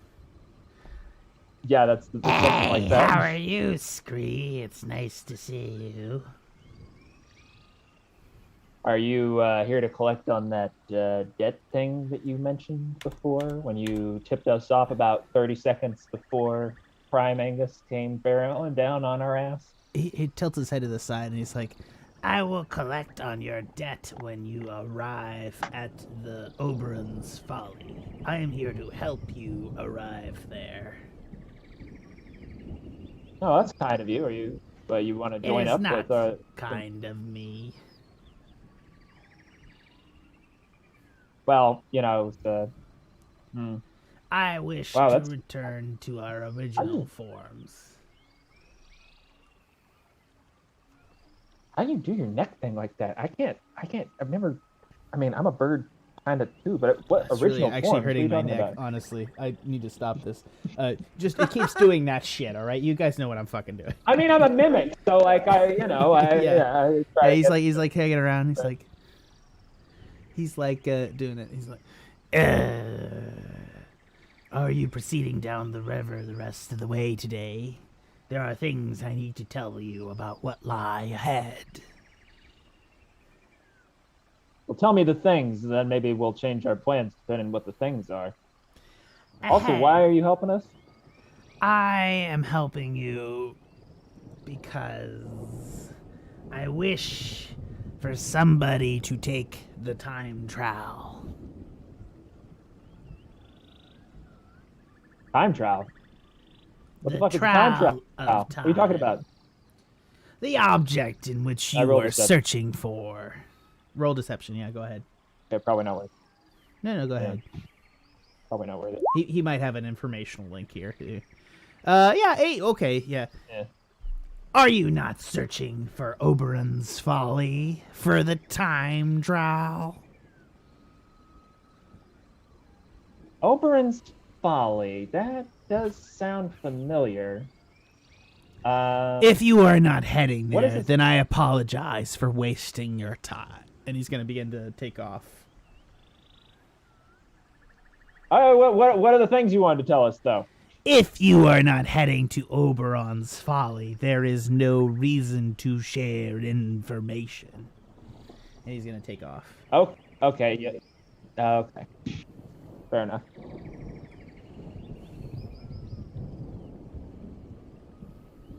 You rolled an 18 on deception. You deceived him. Sorry. No, that's fair. Yeah. Okay. But you wanted information. All right. You guys are in the camp. What do you guys do as you wake up? You all are all very comatose from your high hangover, and there's like a bunch of mushrooms that have sprouted in your fire from when it went out. Cool. Little Tendy's like stretching and like looking at his body, like checking around, see everything. He's got a tail now. He's got hooves. He's kind of like testing it out, checking pulse, checking to see if he's still high, and that's why he thinks this way. No, he's like everything feels the same, but he can see that it's different, and that's like a weird connection that he's trying to like come to terms with. Ashe is gonna pull I imagine he smelled the smoke, then face plant into the mud. So he's gonna pull it off his oh my gosh, that was amazing. And I'm gonna start gathering those mushrooms that are sprouting from the fire. I need more of that. Wipe the mud off my face. Either you guys see a flying terror person? Oh yeah, and then it turned into a sandwich. Yeah, did you see that too? Yeah, no, me neither. What? Oh, yeah. I could really go for a sandwich right now. I think we have some fish left over. Is anyone going to stop Ashe from tossing mushrooms into the fire again? No, I'm not tossing them in the fire. You said they sprouted up from the fire. I'm gathering those mushrooms. Oh, you're gathering the mushrooms, depending on where are you putting in a bag of holding? I'm putting it on my person. Ah, gotcha. Okay, yeah. You're able to gather Ashe, quite a bit of mushrooms. Grab more than you think you need. What was that? The tenderloin? Grab more than you think you need. We can set them on fire and throw them at our enemies to get them high as we run away. I just gonna look at the mushrooms yeah, we could do that. Thanks, man. I guess I'll gather. Yeah, you're gonna need to eat that fish they ate, Chuck. All right. yeah, you're able to gather mushrooms, and yeah. What are you guys doing? We set off on the boat again, right? Yep. We gotta get to Oberon's Folly. Do we want to? We still have the giant trees here, right? The giant trees? Yeah. Do we want to get like a couple big leaves to make a canopy for the salt shaker? So at least That's we get a some nice reprieve. idea. That'd be lovely. Survival. All right, so we do that. Mm-hmm. Roll a survival. 10. Still tripping. Yeah, you're having it's a little bit of a rough morning, bro. It's just, you got it, but like you're not all there. So, yeah. You're able to get that squared away, and then you're able to head upstream and get on the salt shaker, and yeah, and then we just quick question. The monarch can cast Pass Without a Trace at will. Mm-hmm. So since it's at will and it doesn't really matter, can I use that on us while we're on the salt shaker, so it just appears to be like a boat traveling down empty? I don't think that's how Pass Without a Trace works, but let me hold on. A veil of shadows and silence radiates from you, masking you from your companions, from detection. Duration, each creature you choose within 30 feet of you, including you, has a +10 bonus to stealth checks and can't be tracked except by magical means. Creature that receives this bonus leaves behind no traces or other traces of its passage. Yeah, it's So concentration too for up to 1 hour. Okay, yeah. But you're holding concentration on the spell. That does not mean you're not holding concentration on it. I can hold the concentration on the spell, which is fine, unless you guys want me to row since I have the most survival. No, you can still row and hold concentration. And the most strength. Yeah. Oh, then why not do that so we have like an hour of complete, like, undetectable from like animals that might want to do us harm. Because unless it's magical, they won't see us. Yeah, that's a good call, Tender, Loin. It's a good call. Yeah, yeah, an hour. I guess that'll get us a lot farther. Come to think of it, so. I mean, you'll only be able to do this like once, though, right? No, it's at will. How many charges nice. does the staff All right. have right now? It's. Do they There we go. You had to re-roll those charges on the staff, dude. Okay, so I was at 1. I only had 1 charge left. So go ahead and roll can I do me. Yeah. So the staff, if I'm not mistaken, the monarch, it recharges, detect magic. It regains 1d6 plus 4 expended charges daily at dawn. All right, go ahead. You guys slept in the night. Go ahead and roll me a d6. That's a lot of charges. I forget that. So you have 9 charges. So I recharge 5. No, but That it's means I recharge 5, right? well, no, it's 5 plus 4. Oh no, it's the yeah. You rolled a 1. Damn, yeah, it gets that shit. So 1. So we tripped out hard. Yeah, 1, 2. Sorry. You have 6 charges. 1, 2, 3, 4, 5. Yeah, so 6. there's 4 charges that have been used. Yeah, and you used another one for a Pass Without a Trace. Nope, Pass Without Trace doesn't take any charges. It's at will.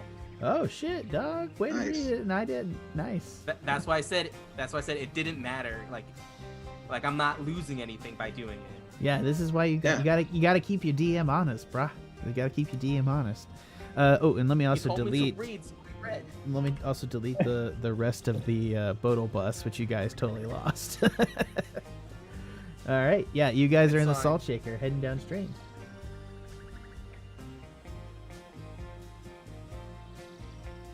You continuing on? You guys are. We go at an hour downstream. I guess I'll be rowing. Flex do that and hold, and I'm rowing survival. Yeah, roll me Or a survival what, to pilot the boat.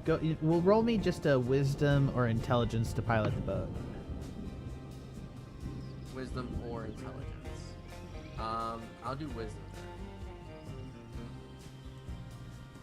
Do that. Roll.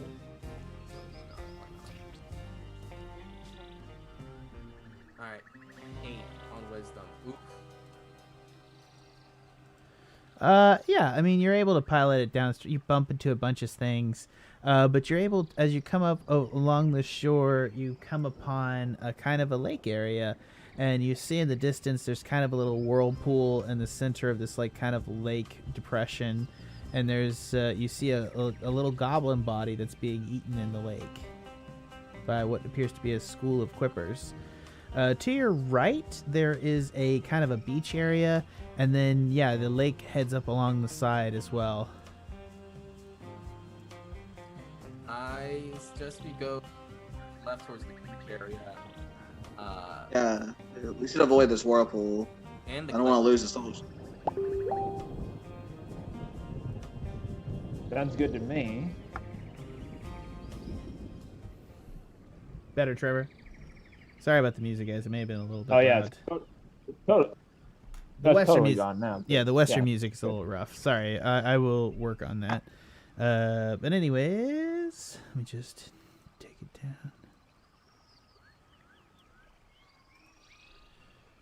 down. Yeah. So you guys are gonna head towards the beach, right? You're gonna go to the beach. Yep.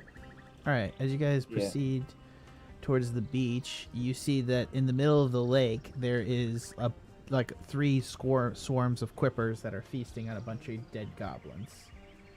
And I'm gonna zoom out here, and I'm gonna reveal some more stuff about the lake. So you see that the beach here in the distance, you see that there is on the shore of the lake, you see a bunch of lobster folk moving around in the sand. By that I mean, there's kind of that. And on the far shore, you see there's an island in the middle of the lake that all along it, you see that there's like spiked fences and everything. And you see that there's like trebuchets and other things on the shore. And there seems to be some canoe in the distance with what appear to be goblins in it. Good thing I did without trace. We still got an hour. How much time we got left? Can we just gently stroll past this completely? What are you trying to stroll past? All for that. Like we're just trying to, since the whirlpool is blocking the one thing, I'm just kind of like. So the whirlpool doesn't seem to be moving entirely fast. You can definitely move through the whirlpool. I say we avoid the whirlpool though, because if we can maneuver through it, that might tip them off that it's not just a gingerly boat floating, even though it's a gingerly boat floating. I don't know. Yeah, I'm with Tenderloin. We should just let this play out however it's gonna play out and avoid this. Yeah. You have probably about 50 minutes left on Pass Without a Trace. So you have plenty of time without Pass Without a Trace. You can proceed. Are you going to try to proceed past the beach? So we have 15 minutes left. You have roughly, 50. correct? 50. Oh, 50. You have plenty of time. Okay. Go past the beach. Why are you heading that way, Tindy? Because it's not the whirlpool. Yeah, we're trying to avoid the beach. Why'd you head up at an angle? Like this angle right here that I drew? Yeah, sorry. I feel like you see stuff on my screen. It's fine. No. It's fine. Okay. Yeah, you can head up at an angle. Which means you chose good, Tanner. I'm not a screen peeper. I'm teasing you guys. You guys can see in the distance that the goblins have spears on their thing, and they're stabbing down into the beach's water and dragging lobster people up onto the boat, and they're like killing the lobster people and like harvesting them. Oh no, not the lobster people. Either them or us, Scree. Yeah. That wasn't in character. Oh. I guess I can't just say that, can I? So. I mean, you get like 2 or 3 times at that, because I did that a couple times before I got called out on it. Yeah. A couple buys. All right. Well, as you guys pass by, the water next to you is going to get disturbed, and you see a giant gout of water erupt in the distance, and you hear this noise. There is some massive creature in the lake. And you have passed very close to it. And you guys get kind of a better view of the lake, too, as you guys are going around. And you can see that there seems to be some sort of island of goblins in the middle of the lake.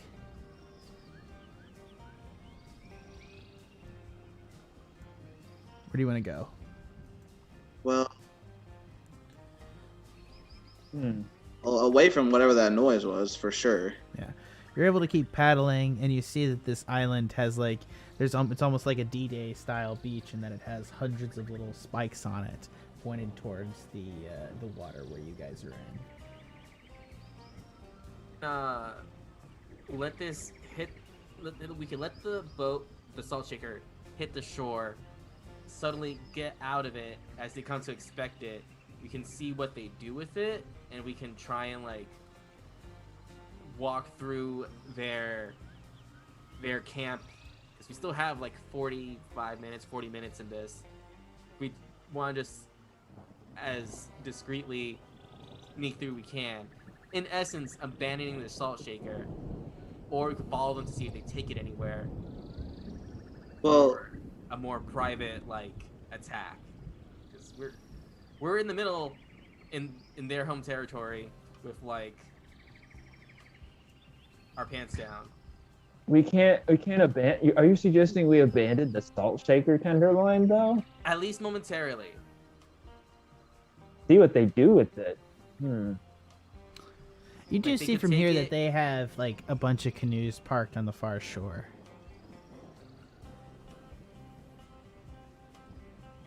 Yeah, they might just take our canoe and put it with the rest, and it'll be safe. I don't like abandoning the boat. Sorry about the dino noise. I just heard that, Megan. You're correct. That was probably very loud. My bad. I'm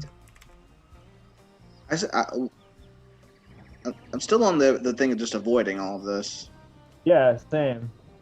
I think we should stretch your pass without a trace thing as far as we can. Yeah. We can't really. We got all these spikes playing out at us on this beach anyway. We can't land there. I wouldn't think very easily. Why don't we try going this way? I will say, while you're here, everybody roll me perception. Oh yeah, go around all of the camp instead. That's probably a good idea. Yeah, instead of through it. Yeah, 25. Oh, wow. Scree. Jesus. Nice, Trevor. Scree, with your nice vision, you're able to see on the far shore that there are a bunch of tyrannosaurs. There's a nest of tyrannosaurs in the jungle, just kind of milling about, and you hear roars. The now improved. Sorry, Megan, about that. My bad. It was so loud the first time. And you also you're pretty sure that you see velociraptor activity at the shoreline as well. The beach has a bunch of lobster folk on it that are being attacked by goblins. And at the far shore, you are pretty sure that you see on the edge of the lake, looking back towards you, a large spider-like creature that appears to have the top form of a female body looking directly at you. On which shore? On hold on. It's on this shore right here, and it seems that on the far side near the wall that is controlled by goblins, the outside of that forest area is full of webs. Oh, I got you. Huh. Yeah, Ashe, I like your idea. Let's turn around and go the other way. All right. All right, so which way you going? Draw with me the arrow. Nice. You're going to try to go on the inside, close to the shore, not near the whirlpool, correct? Yeah. All right. Yeah, thread the needle. All right. As everybody passes through there, I want everybody to give me a stealth check. We'll do a group stealth check. Remember, you have +10 from without a trace. So 33 from Trevor, 24 from Ashe, and Can you 16. use inspiration to reroll that? Yeah, you did get it this session. Actually, it is 16. I forgot about the +10. You guys rolled high enough that I'm gonna save that.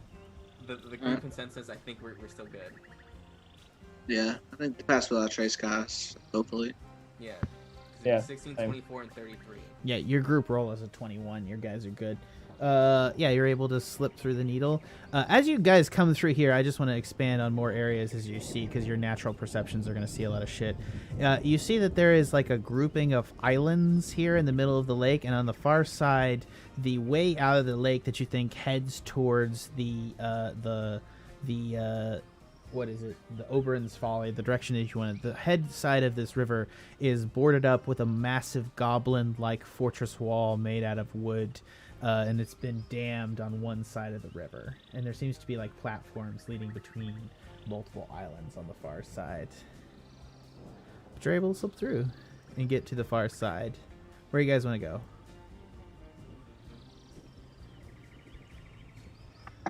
My bad, Megan. I'm really sorry about the noise. Is it really still? Was it that loud, guys? I'm so sorry.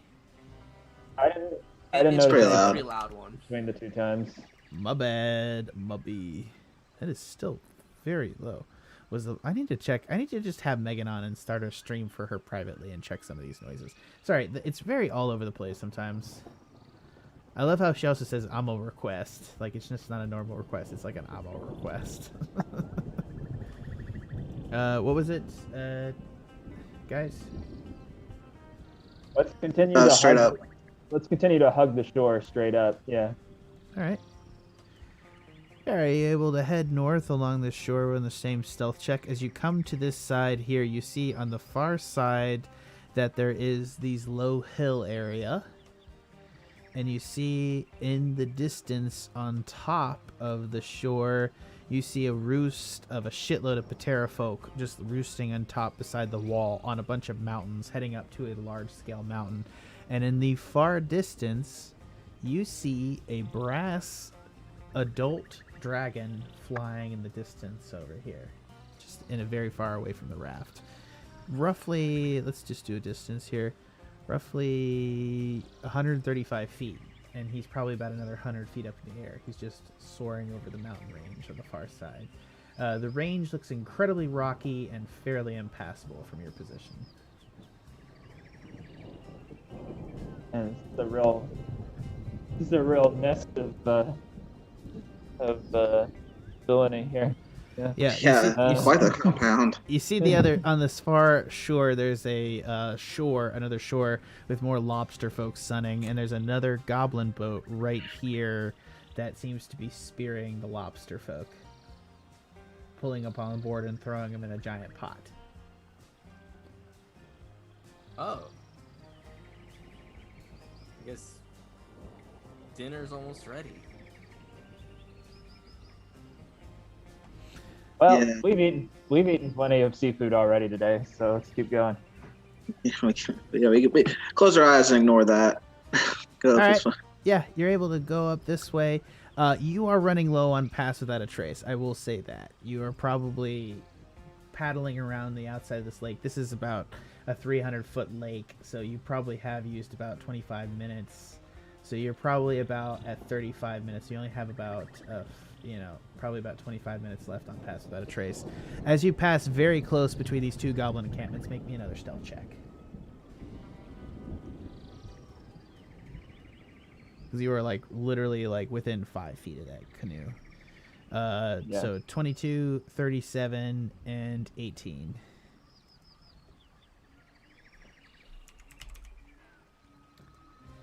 Yeah, that passes. Who am I kidding? Anyways, you're able to pass up here. Pass without a trace. Yeah, and you're able to come upon this massive wall-like structure, and you see in the distance there are hundreds of Patera folk on top of the wall on one side, and there's this massive dam across the river. Ah, damn. There also appears to be an island with a massive unknown well-like structure in the middle of it. It's a well-like structure? A well-like structure. Let's take a break, actually, guys. I think it's about time that we had a little break and got good idea. Yeah, and I'll let you guys think about that. So, is anything that you guys want to know before we head to a break? The dam is made of wood, right? Yeah, will you let us break the dam? I think that's the question on it. What's in the well? What's in the well? The well dam we'll have to look at. The dam is damming a massive river. I will tell you guys that. So 9, 5, so 15. So we will be back at 9:15. So we'll take about a 20-minute break here, and we'll be back in just a bit. And I will answer your questions live then. You guys ready? Oh yeah. Yeah. I say we come back, go all Isengard up in here, and release the river. Release the river. All right. You guys, thank you for listening to the Pen and Paper Pod. This has been the Pen and Paper Pod. We'll be back in about 20 minutes. Thank you for listening. Head on over to @thepenandpaperpod and Facebook, Twitch, Periscope, YouTube Live. You can check out all our live stream in all those places. Give us some commentary. We'd love to hear back more from you guys. Thank you so much for being a part of this. And from everyone here at the Pen and Paper Pod, we'll see you in 20 minutes.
Hello and welcome back to the Pen and Paper Pod. We are back. Sorry we're a little bit late. One of our friends had to get some snacks. It was delicious, and he's really glad that his fiance is. I feel bad now because it turns out his fiance is just home from the hospital, and she was like on a thing there, so it's like a whole thing. So like I actually feel like really legitimate. She's not. No. Oh yeah. Sorry, she works at the hospital, so it's like, you know, it's like she's back from the hospital working there.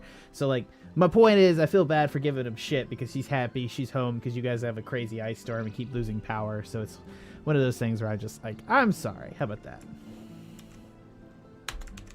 You're not really sorry that I'm sorry. Okay, fine. Alrighty, guys, gentlemen, are you ready to continue on? Oh, what was that, Trevor?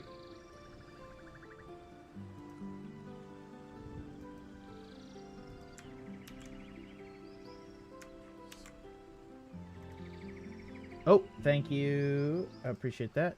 Whole music is off, and now we just have jungle and western theme, which is hopefully not too loud for you guys. Please let me know if it is. Thank you, Megan. Thank you for telling me this time, too, because I would have never fucking forgot. God damn it, we're doubling up. Oh, my God. Sorry. Okay, please continue, guys. Oh, yep. Oh my God, everything is breaking. Okay. Hopefully, all right, fix log things. Do root access. Hopefully that'll work on OBS. Yes! Okay, everybody's back. Can everybody, all right, I think everybody's back. Talk up, guys. Please talk. We lost you for about a half I've heard everything this whole time. Yeah, but that's because we're on a Zoom call. It's unrelated to what's happening on the stream. Anyways, yeah, so everybody's back. You guys are in the middle of a stream. It is now pouring down rain in the distance. It is not close to nightfall, but it has been overcast all day, pretty dark. You're currently using the spell. You have about 20 minutes left of Cast Without a Trace. You are approaching the Goblin Dam on the far side, to which you can see that there is a roost of pterofolks on one side, goblin trebuchets on one, and an island with a weird, mysterious well. And in the distance, you see that there is a retinue of high-class goblins standing by a bunch of chests right here. What do you gentlemen want to do?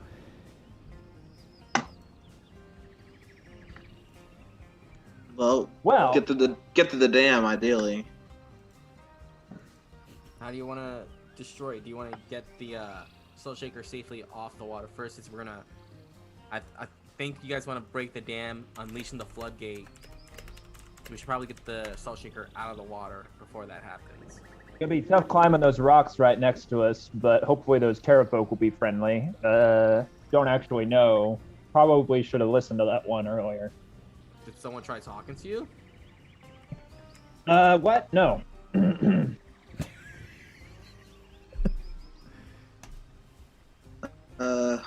Pretty much everything in this jungle wants to kill us, so I don't think they're gonna be friendly. But I do like the idea of getting the boat out of the water.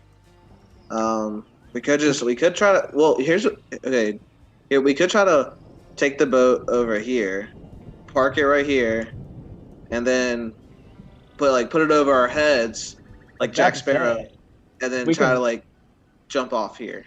If we can lift it, we might be able to haul it up after us if we try to scale the dam. Yeah. Yeah. Just bank it on the shore, lift it up over our heads, and then we're probably gonna have to kill these. Probably gonna have to kill these guys over here though, if they see us anyway. Okay. Also, potentially, do you want to try and find a place out of sight real quick? I'll drop Without a Trace and recast it to reset the time. I feel like you can just cast it right now, right? Like while you still have it, then just cast it right here. Would it have to turn it off first and then recast it? So we'll be visible for a half second. That half second, if someone sees it, we solid snake alert them. I think you should just cast it right now. Yeah. We can I'll make a quick. That's only 10 feet. Make some distraction if we have any ranged attacks that we want to use up. Yeah, I can use one. I would argue that too, that the closest foe to you. It's the farthest away foe right now is like 90 feet from you. The Paternodons are less than 35. These goblins are less than 25 feet. These goblins are less than 40 feet. So yeah, you guys are like right there in the shit. Let's just go right here next to the dam then. Cast pass that trace. And then from there, just beast the ship, lift it up, go to the catwalk, jump over, profit. Yeah, let's get like right under their noses. Yeah. Get up right up against the wall. All right, so you're gonna pilot with cast without a trace right here, and you're gonna try to recast the spell. So you have to drop the spell. Do we want to? Yeah. Okay, I will maintain it is daylight right now. But it's heavily raining. It is heavily raining and overcast. That is true. But it is like the middle of the day. Like it's not.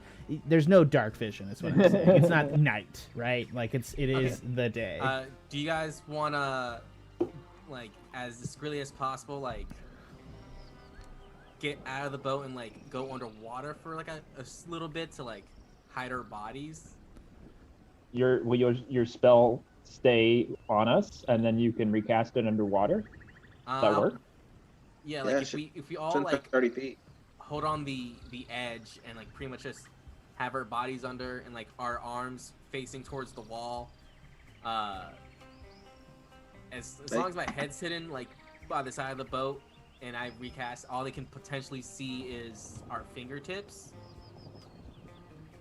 I'm game. Might as well. Yeah. I'm not getting any drier up out here anyway. Yeah. We'll just like, yeah. All right. So y'all are jumping in the water right next to the thing, right? We're gently lowering ourselves in the water. We're not causing any type of splashes.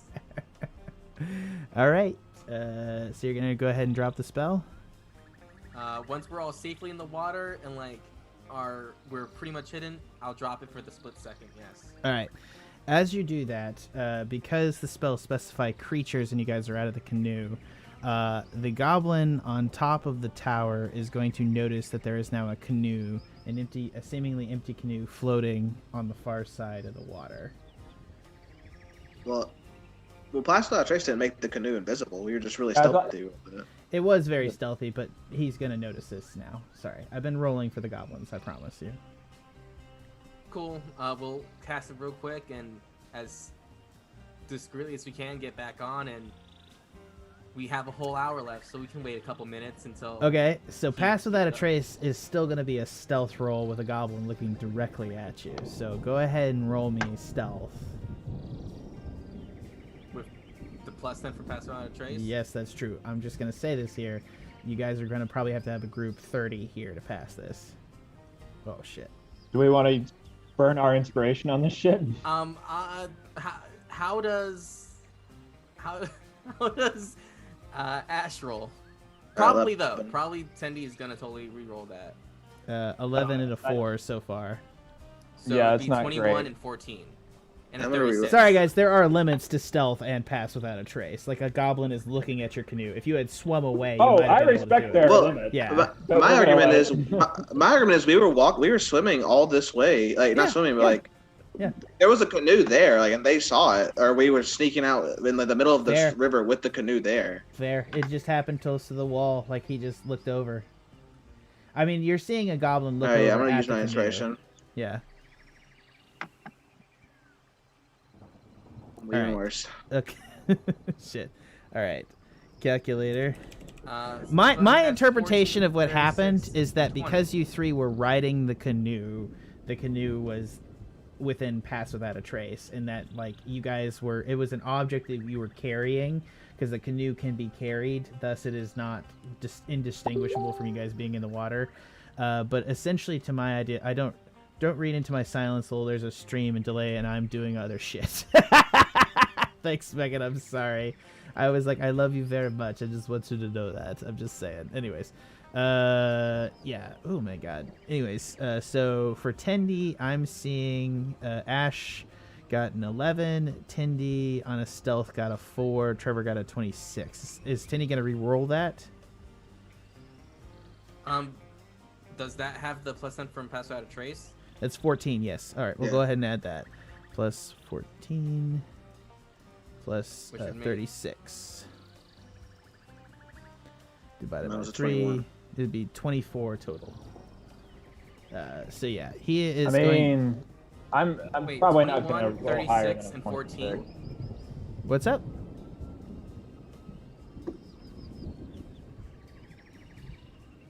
That is 23. Okay. Yeah. Then Yeah. I No, I mean, I love you.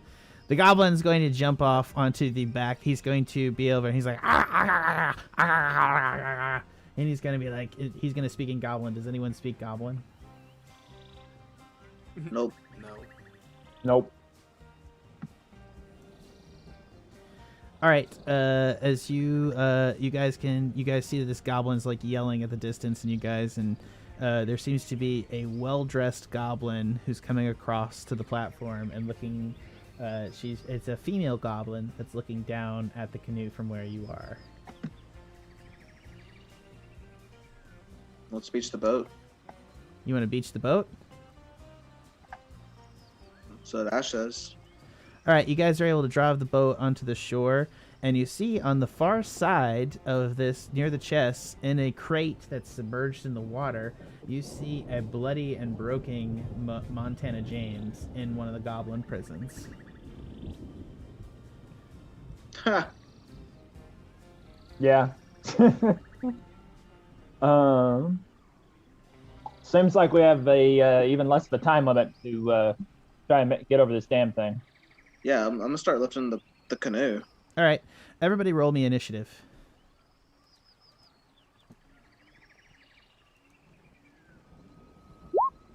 Hold on.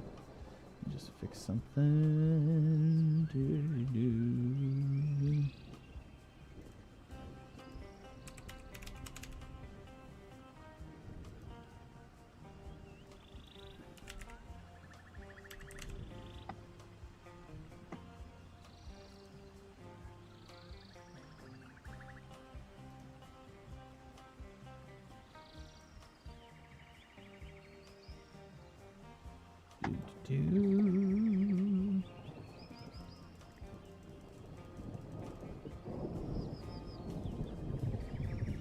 Do.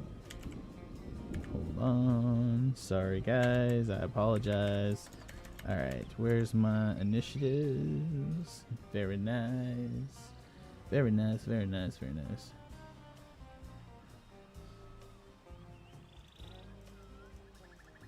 Okie dokie. All right.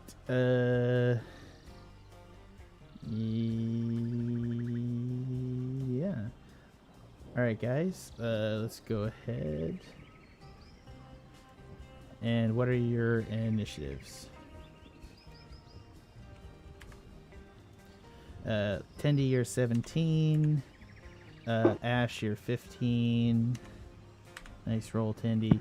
Scree, you're a 9. That is low for you, Scree. You okay? All right. Yeah. As far as I know. So first up in the order is going to be the Goblin Queen Skullfucker. And she is going to, having eyeballed you guys, being one of the few people to eyeball through your shit, she is going to use...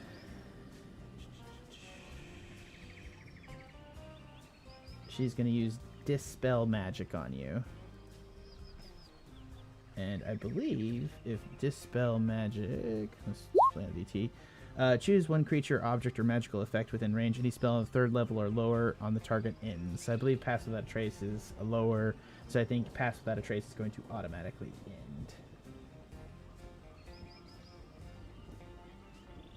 Can't hear you, Ed. Pass Without Trace is 2nd level. Yeah, so it automatically ends. So you guys are now visible to the entire crew of goblins. That was her turn. Next up in the order is Tindy. I would also like to say you guys are on the beach now. You guys, somebody can grab and drag the boat.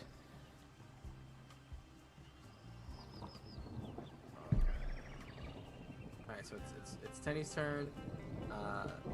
She dispelled everything. There's only just like 1 or 2 goblins around us, really.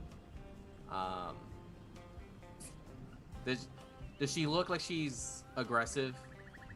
She's actually holding her hands up like, ooh, shaka waka. Sorry, that's...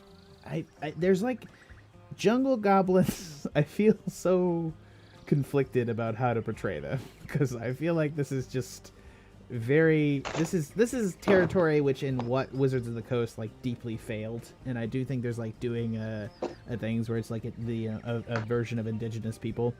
I'm just gonna go with them being like normal goblins, if that's okay. Okay, they're monsters. So are they anime goblins? No, they're definitely not Goblin Slayer goblins because I will never allow those in my universe. Because Jesus, a race of rape monsters is not really what I'm going for here, bro. That's just not the vibe we're trying to pull off here. She is holding her hands out in a gesture like this. Does anyone speak Goblin? No one speaks Goblin. Nope. What do you want to do, Tindy? Tendy, just ignore her. Pick the boat. Yeah, just pick up the boat. I pick up the boat, and I guess I prep for any possible attacks. I'm trying to be as casual, but Yeah, still you're have able my to pick guard up the boat on your shoulder. Where are you taking it? You're very easily now. By the way, since you've put on the belt of Fire Giant Strength, you are just fucking Superman. You're just like one hand, boat, shoulder, good to go. I guess I go towards the catwalk because that was the plan, right? Yeah, We're move just your gonna- character, and I'll follow with the boat. All right, my movement is 40. So let's see.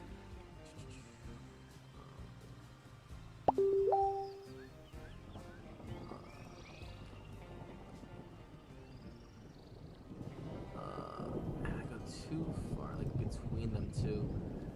I'll put myself in a range. So I'll just move 30 feet, like right in between the two of them. Yeah, that sounds maybe correct. Boom, right there.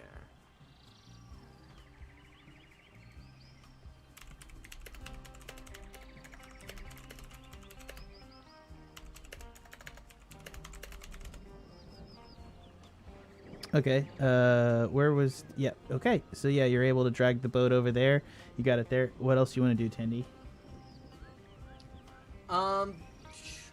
That's just gonna be it. I'm gonna walk that much and then look back and go like, "You guys coming?" Okay. It is now a bunch of goblins' turns. So for their turns, they're gonna have 30 feet of movement. Snap.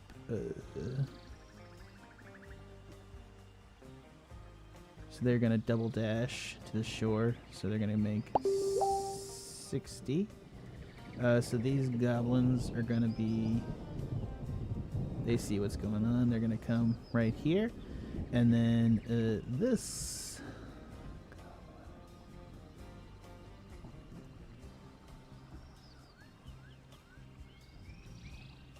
Oh, not the way I wanted to go, but that's fine. Jesus, what was that?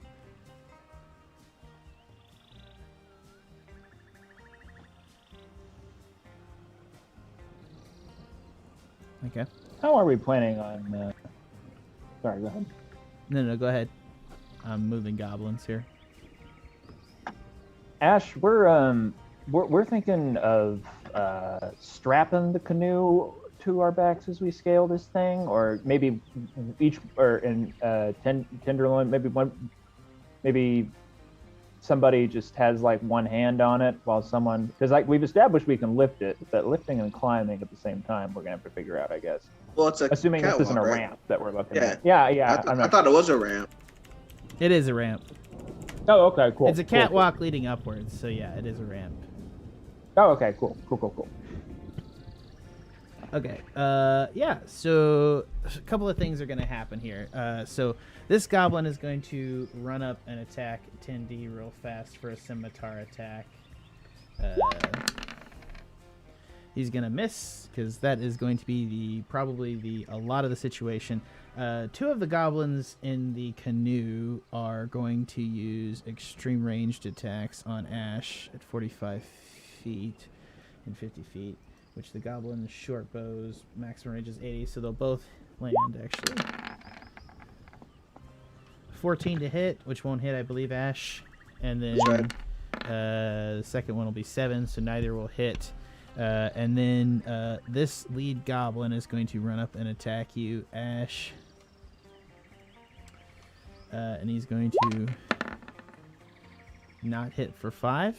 And then this goblin is going to turn and fire their trebuchet at Ashe. So let's go ahead and do this real quick.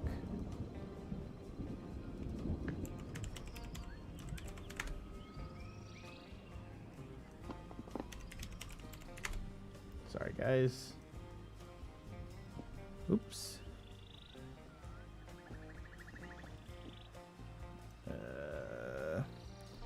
Also, let's do a little battle rock. Both thunder and happy bird chirps. Not so generally something you hear together. I'd pick one or the other. Sorry, I can't separate them out. I'll do Dinotopia. How about that? That looks maybe a little bit better for everybody. Yeah, so it is like a legitimate like bird Amazon jungle noises, I thought. My bad. I'm trying new things, guys. Sue me. It's fine. Sorry. Yeah, anyways, so let's go ahead and go through this. So the trebuchet is going to fire. It is going to be +5, so D20. Ooh. They made a mistake. All right. So everybody in so Scree and Ashe, make me dexterity saving throws.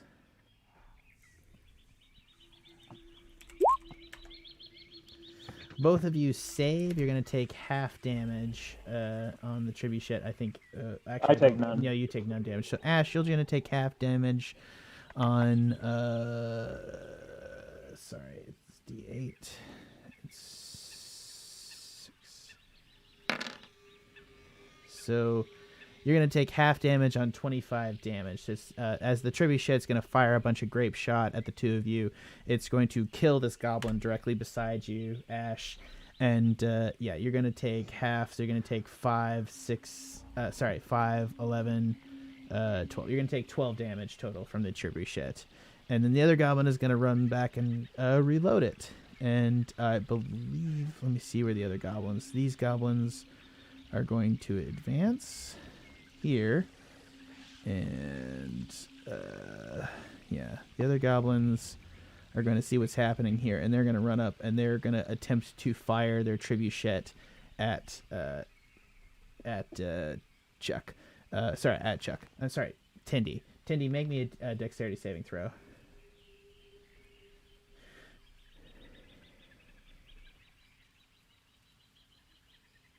Seven. All right, Tindy, you fail, and you're going to take.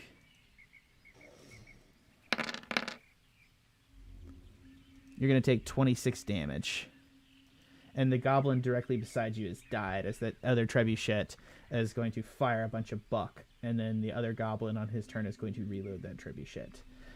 Yeah, that's the goblin's turn. That was a lot of goblin turns there. That's almost like 30 goblin turns. Next up in the order is Ashe. Ashe is going to fireball this area. Actually, I'm just target it right there. Go ahead. Yeah, right where my arrow is, so I can hit the bridge, hopefully catching it on fire. Yeah, go ahead. It's a DC 16 for dex saves. All right, question. There's 1, 2, 3, 4, 5 goblins here. I can either make all 5 of those saves, or I can make one dexterity save. What do you want me to do? Just make one. Are you sure? Because it's high risk, high reward. I got you. Yeah, just make one. Saved. No, so they'll take 15 damage. I did something wrong there. I messed up. I'm going to re-roll it.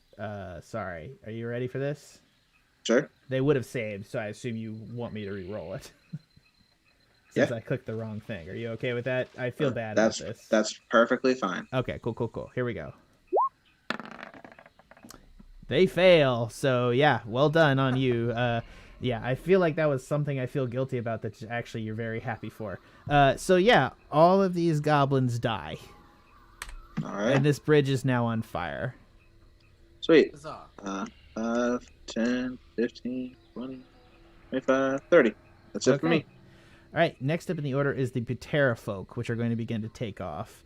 They're going to take off from their rock, and I believe their fly of sea is 50 feet. So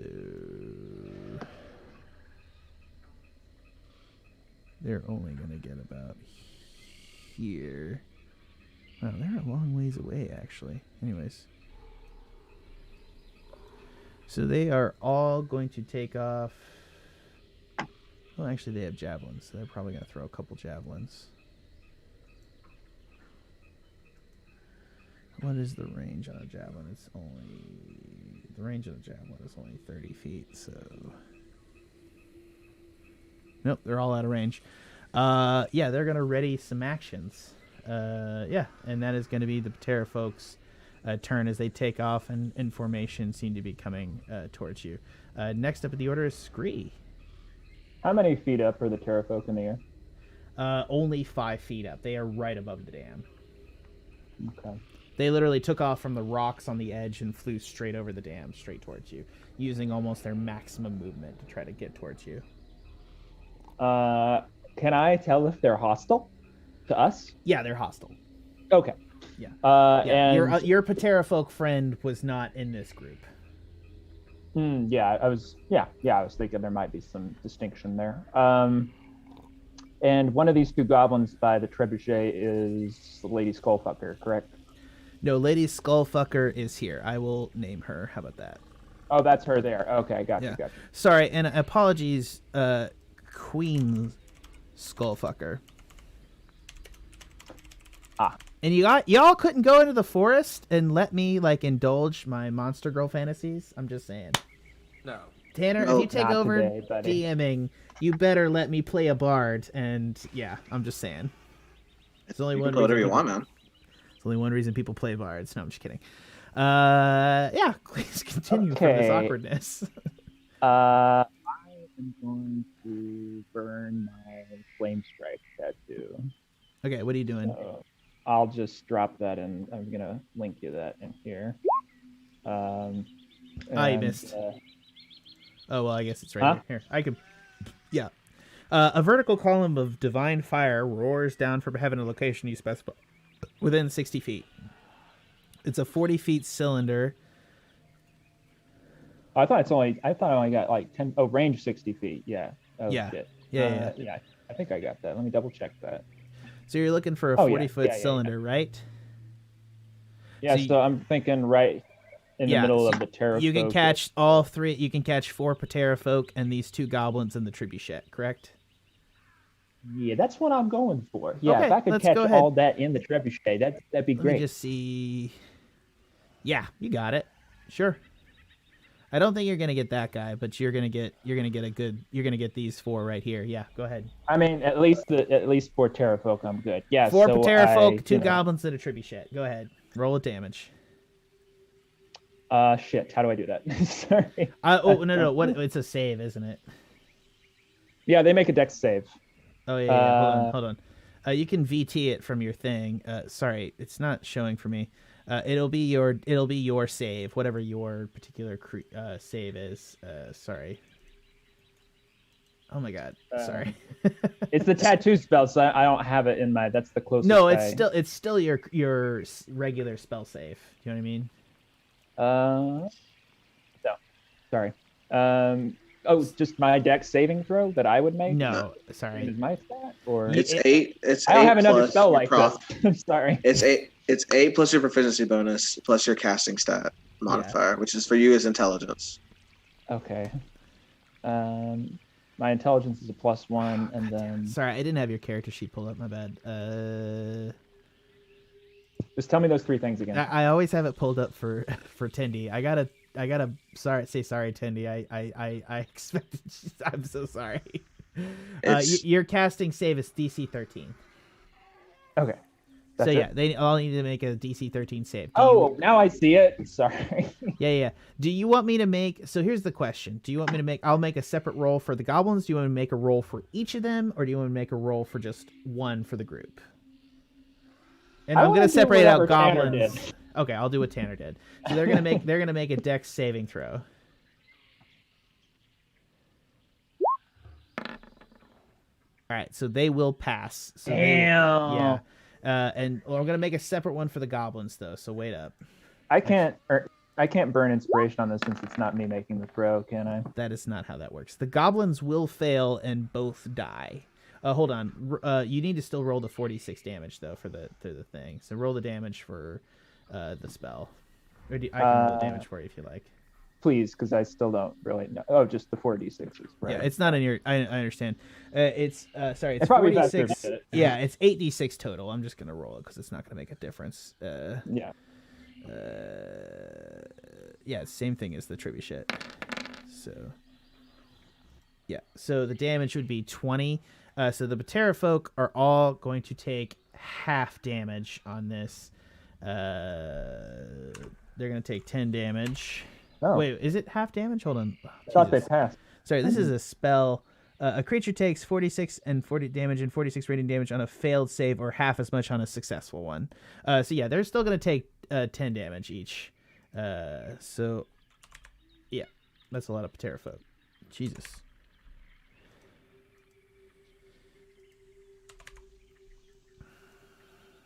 Yeah, that's 4 Patera folk. The trebuchet is exploded and both goblins are dead. Nice. And you did 10 damage to all the Patera folk in that little arc there. Are they on fire? Yeah, they're singed. Yeah, okay. Relatively. Sorry, thank you for figuring that out. I did not have. No, that. it's fine. It took me like a minute, man. I sorry. We're this is a learning expression.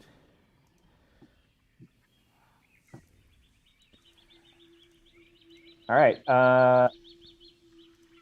I will go and use the movement. That's the only thing left I can do after that, I think, and just meet up with Tenderloin, and by the boat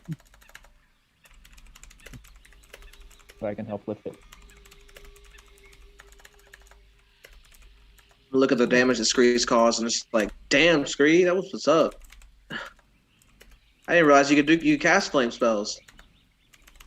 Only on special occasions.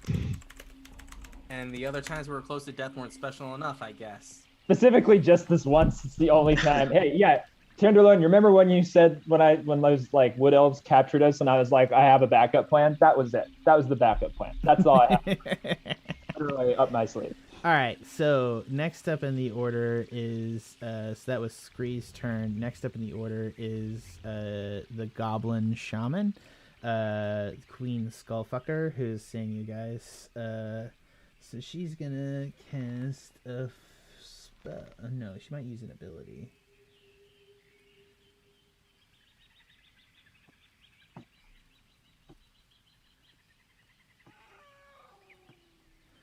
Cool.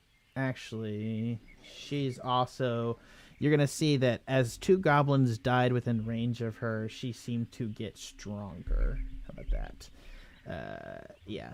And she's going to cast a spell.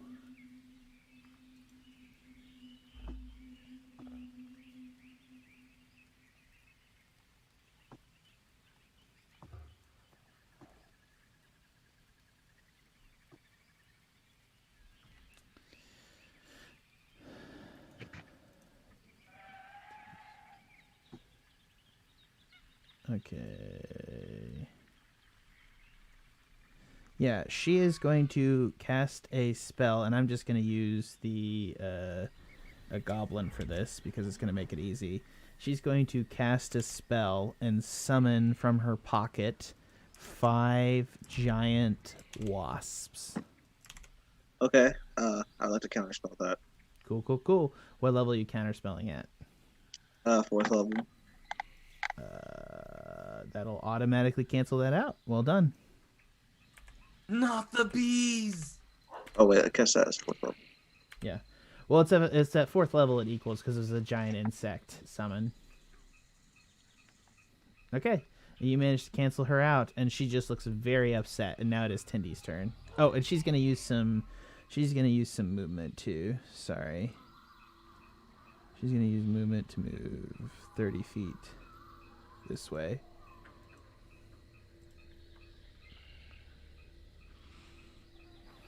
All right, it's my turn. Yep, it's your turn, Tindy. I'm gonna rage, use my movement to get up to her face, and then whack her with my Monarch Battle Axe. Okay, go to town. And needless to say, I'm gonna. You're still carrying the boat, correct? You cannot wield the. You have to drop the boat. I was gonna drop the boat, and then. Where did you drop the boat? Right where I was standing, so between Scree and Ashe. Okay. Yeah. Alright, so. Rage. I'm in front of her, and I'm gonna start wailing with Monarch. I clicked you. Why didn't you? Well, you know. Alright. 25 to hit.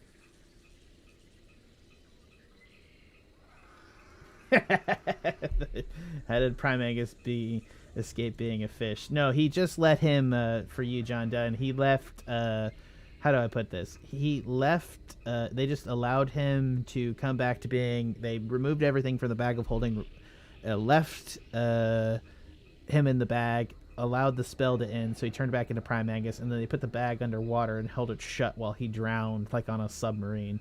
It was pretty goddamn horrific. So it is what it is. And I now wear his enchanted items, and I have his severed head inside the bag of holding. Yep, it's pretty horrific. Okay, go ahead. Where's the attack? 25 to hit. That's gonna hit for 18 slashing damage. 18 nice. Slashing plus 2 is 20. Rate. Yeah. And then Divine Fury is another 8, so that's 28 damage. 28 damage. And I'm gonna attack again. 24 to hit. Plus 16. Yeah, that'll hit. Yeah, both times she's still up. You get a sense that there's a massive amount of necromantic energy swirling around her. Oh, the Divine Fury was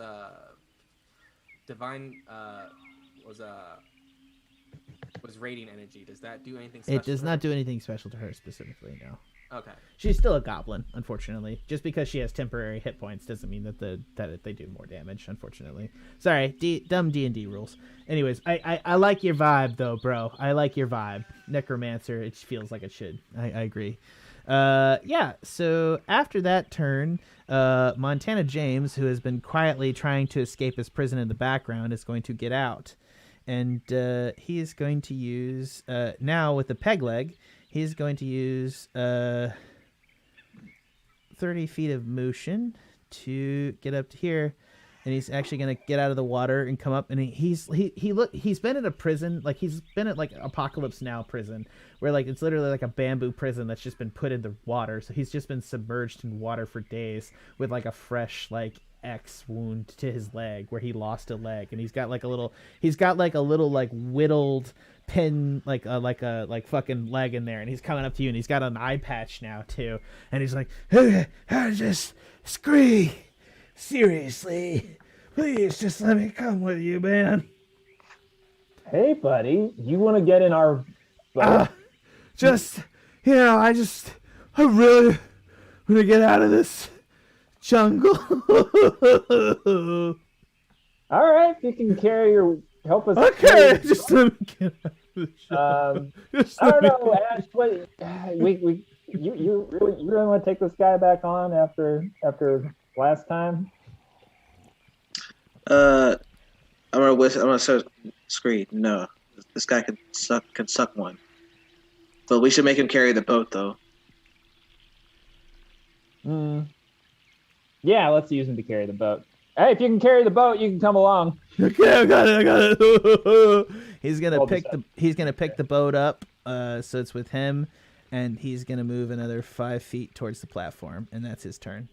Next up is the goblins. All right, so these goblins are going to advance 30 feet, and now they are going to use some ranged attacks. They're gonna fire on Scree. All 3 shots are going to miss.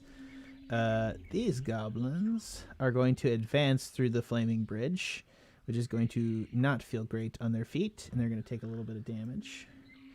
This goblin's going to advance to here and here, and they're going to all fire shots. So 1, 2, 3, 4, 5, 6. I'm going to divide those 3 up. 3 for Scree.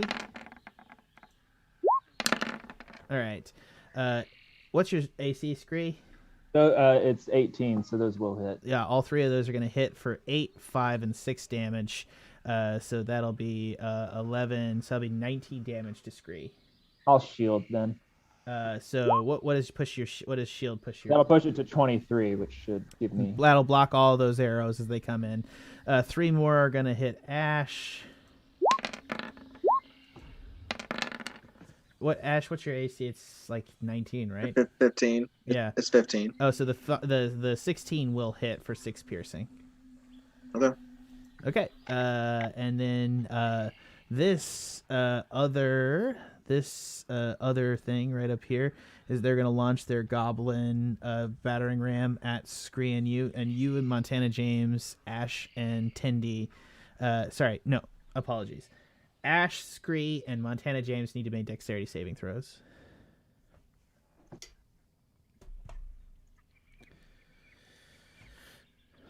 It's a battering ram? Oh, it's yeah. Twin fire. Why is he not twin fire? They're asking you in chat why you haven't killed him yet, Ashe. Oh, no, that's coming. That's coming. We need his forced labor right now because we're not strong enough to lift the boat. We also need to get back the Cask of Barghoul from him. All right, Ashe and Scree both. No, he doesn't have it. I mean, he might but be. He able knows to where it is. Yeah, that's a good point. I hadn't thought about that. Ashe and Scree, both of you fail the save, so you're gonna take. We're gonna see this here. As the other trebuchet fires, it's going to fire 6d8 stones, and it's just going to be like that terrible Russian movie. It's 27 damage is going to be coming your way. Scree, are you going to... I think that's half on you? That's half for me. Yeah, so it's 10... So that's still 14 damage to you, Scree. 27 damage to you, Ashe, as the trebuchet comes through. All right.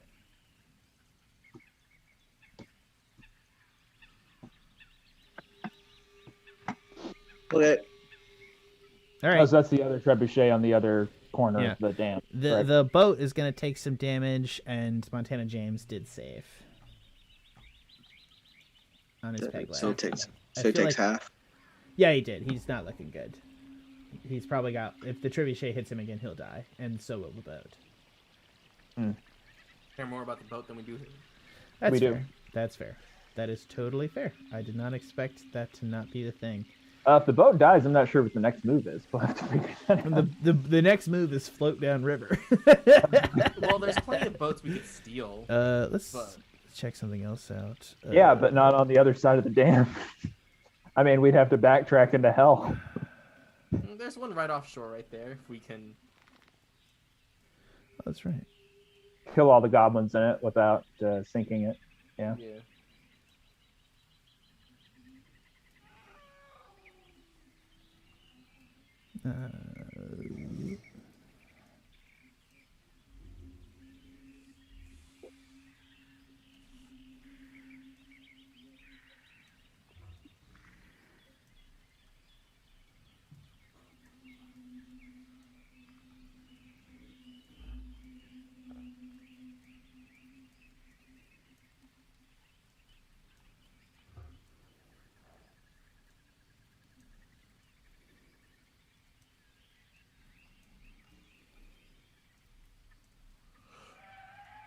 Alrighty, so Goblin Convergence coming your way, but next up in the order is Ashe.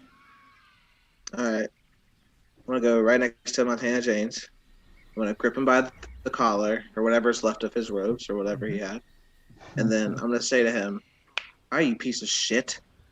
What the fuck did you do to my cask? Where did you take it? Or I will stop everything right now and kill you where you stand." I'm sorry. I don't want excuses. I don't want apologies. I want you to tell me where it is. You'll never find it if I die. Well, I don't care if you live or die. Okay, I want to know where the cask is. Well, then you're out of cask bitch. All right, you're fucking dead, dude. I'm gonna disintegrate twin him, and I'm gonna target the dam right here. All right, shit. Let's do it. You don't have to waste a disintegrate on him, dude. Just Burn it all down. Well, I want to use the disintegrate on the thing on the dam. Oh yeah, as well. Great, thanks, bro. Yeah. So, all right. Holy shit. He needs to make DC 16 630 saving throw. Hold on one sec. Disintegrate him. Probably could have just cut his throat and be done with it. I don't. I mean, I could have done with the moon. Disintegrate is a historic spell in the context of the pen and paper pod. Think of how many great people have been disintegrated in the course of this fiction. I'm just saying. Yeah. What is his name? What did I base him on? What was his AC? I know I didn't have his character sheet up. Sorry, guys. I don't know what you based him on. I don't want to tell you. Can I bonus action summon the dog as well? Oh, actually, no. I'll use the shard since I'll give him disadvantage on dex saves. Well, damn, dog. Fuck this guy. 14. He fails. He fails, and he is disintegrated and drops the boat to the shore. He's gone. Montana James is blasted in the chest with a green ray of light, and he slowly fades away. And as you go, and he's like, "Fuck you, asshole." Should have died earlier, man. Well, that guy kind of redeemed himself a little bit, that he moved us in the right direction there for a couple of steps. Hey, 5 feet. All that's left is his peg leg. And the other blast hits the dam, correct? Yeah. All right, yeah, the blast hits the dam. What are the fucking rules on that? If it's a mundane object, I think it's just disintegrated. And if it's made out of wood, I would imagine. Wood sounds pretty mundane, man. Yeah, the dam is disintegrated, and water begins to rush in a massive wave towards you guys. Queen, Skullfucker, and Tendy are dropped into the wave as you guys are washed backwards. Hold on one second. Try and make a roll to jump onto the portion that's not disintegrated, or is it like completely gone? No. He he literally like vaporized a dam. Like wait, this whole thing? Yeah, I thought it was like a hole. You're saying the whole thing is gone? Yeah. It was a goblin-made dam, guys. It wasn't good to begin with. You disintegrated it. So it lit up like a fucking... Is there like a portion of it that's supposed to be gone as opposed to like the whole thing? I mean, if the whole thing's gone, the whole thing's gone. I'm just... Yeah. I I didn't know it would incinerate like a fuse. Yeah. I feel so like guys... the entire like wooden... Whether or not you busted a hole in the middle of the dam, you busted a hole in the middle of the dam and it's gonna crack open and then fall over. Like you bust once a dam has a hole in it, the dam's coming down. It may be like a turn later, but it's happening here, guys.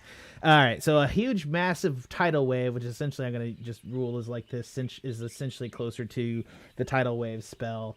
So the area up to 30 feet, up to 10 feet wide, 10 feet on a field. So everybody make me a dexterity saving throw. I'm sorry, Tendy, you automatically fail this because you literally just the structure you were on just disintegrated that you were standing on because that's what happened. His advantage, his danger sense. Yeah, but he's not making the save because he automatically failed. He's not giving me a chance. Yes, Queen Skullfucker and him are knocked back into the waves, and they're going to take, both of them are going to take 12 damage. Trevor, you're going to fail the save as well, as is Ashe. So you both are going to take the 12 damage as well, and both of you are going to be knocked back 10 feet.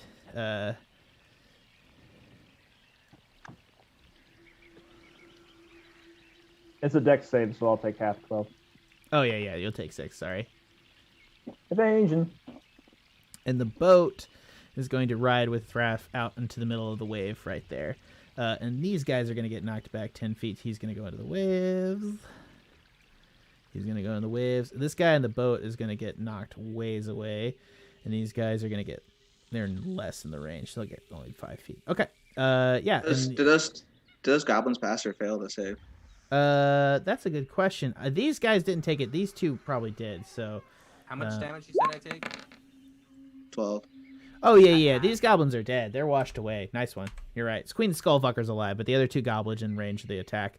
Also, these goblin children over here are going to die. The total damage that I take, is that halved because I'm in rage?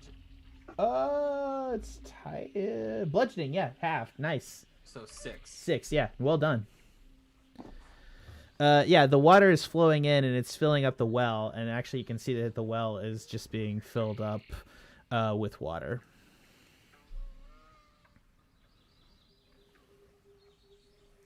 That's a pretty gnarly looking well. Is it like overflowing yet, or is the water just all draining? Yeah, it's beginning to overflowing, and you hear just like a weird roaring noise from below. Sorry if that roaring is still loud. I guess you guys don't hear it anymore. Yeah, so you see a creature emerging from the well as it fills up with water. A giant frog toad-like creature. Sick. Yeah, sick. Can you change that into like a little goldfish, Ashe? I can. Just for the record, you guys can see it there. So, yeah, out of the well comes a froghemoth, a massive, a huge monstrosity with 3 eyes on a stalk on top of its body, a multi-tentacled frog-like creature that's coming up out of the waves. They just keep that thing like a pet? It was down in the well. The well got flooded, and now I can swim to the surface. I'm gonna say this is my fault, but no regrets. I was about to say, you put a hole in a dam, motherfucker. What was I supposed to do? And it's just because you could twin it. Yeah, damn straight. Yeah. Love it. All right, I need another drink. Let's do this. All right. So, anyways, turn order was the next up. That was Ashe's turn. Next up is the Patera folk, which are going to swoop in. So a lot of them are still injured, but they have 50 feet of movement. Let's do this real quick.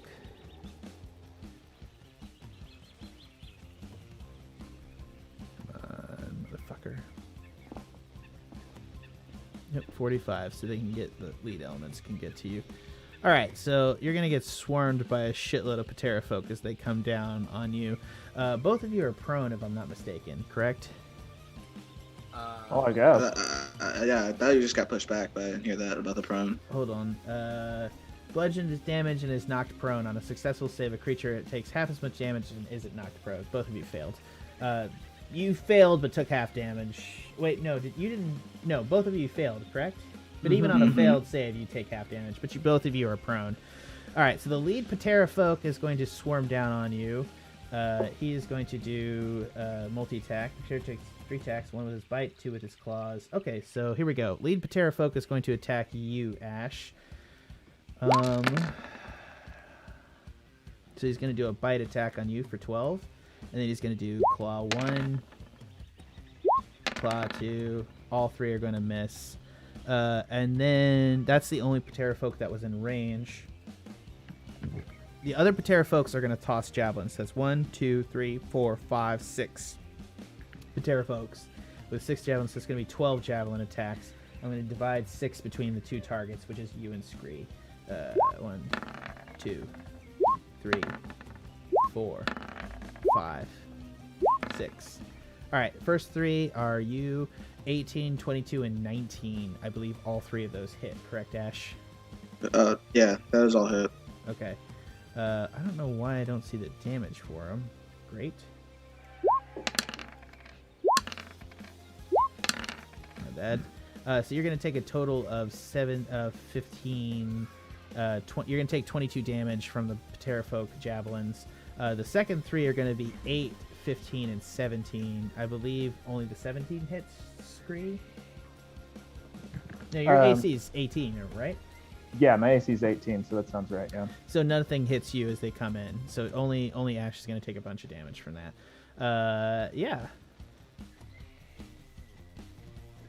I'll get you your top fan. Hold on. Let me see if I need to figure out how to add you as a top fan, Megan. I'm sorry. I don't know how it works. I thought she got it already. She got top fan. I definitely didn't take top fan away from Megan. So nothing hits you as they come in. Is there like only settings that she has to go click on? No, it shouldn't be. I mean, our top fan is still John Dunn. It's just I don't know. Probably because John Dunn re-engaged in the it's the algorithm does it or something, right? It's algorithms. Don't like even worry about it. role. She's like, yeah, this is not fun for our streaming. Yeah. That's fair. That's fair. We have people on Twitch now too, and I'm acting like fucking Facebook Live is the only thing. I feel bad. We actually have a bunch of people on Periscope too. Oh my god. Are they interacting with us? Hi. They're sharing it, so we got a bunch of shares from Krusty DMJ and some other people. Sorry, that's a Krusty D. Yo. I feel awesome like MMO name. Oh man, I'm concerned about what he's into. I'm just saying. I don't Dude, like. I don't know. It could be a Log Horizon rereference. Krusty was in the D guild. God, I fucking hope so. I just say. Anyways, all right. Yeah. So that's all those attacks on Scree. That's Patera folk. Next up is Scree. How far are they up in the air? They're barely. Yeah, they're like gliding over the ground. So essentially, they're literally just flying for that 50 feet of movement. They're 5 feet above the ground. You can reach them from the ground.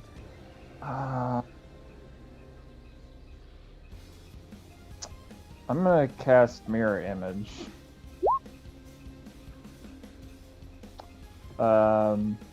To give myself some doppelgangers, and then Ashe, you got this? You want me to go get the boat? Yeah. You're looking over and Ashe. Right? Ashe is like cut to shit. I have 1 HP. Oh shit! Seriously, I didn't know that. Yeah. What is everybody's HP real fast? I'm at 60. I'm at 58.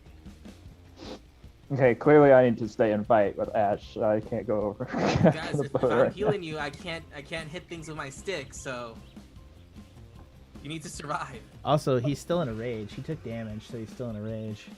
Yeah. If you have any potions, pop them. I know I have one. I never gave that back.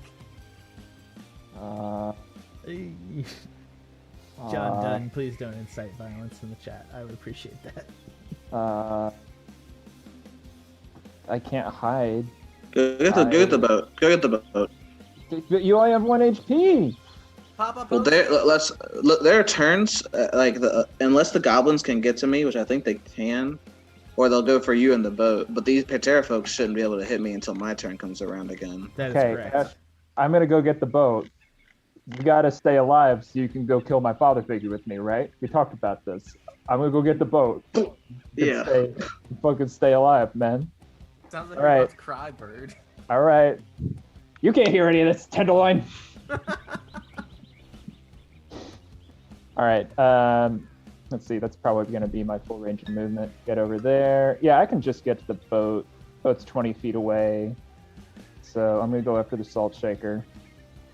And try to haul it ashore as soon as I can.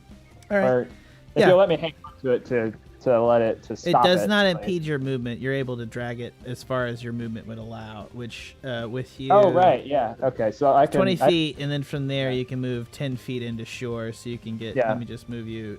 You can literally get it almost halfway. You're going to take a reaction attack from the Patera folk, which... Oh, shit, what's their range? Well, he's at 5 feet within you. He's off the ground. He's literally landed on his feet, and he's just clawing you. He's 23 to hit for 8. Oh yeah. You can just disengage with a bonus action. Yeah, you can. Yeah, that's accurate. Well, I should have, which if you'll let me say that I did after the fact, fucking sure. But I'll let you do it. Yeah. I wasn't. It was my bad. I wasn't paying attention to whether it was like a physical attack or it was javelin. I'm not gonna bust your ass right here if you don't want to do it, dude. It's fine. I'll let you take the damage if you want, but it's cool. I'm telling you, there's a froghemoth right here, so if you guys want to fucking stay and chat, you can, but it's gonna go badly.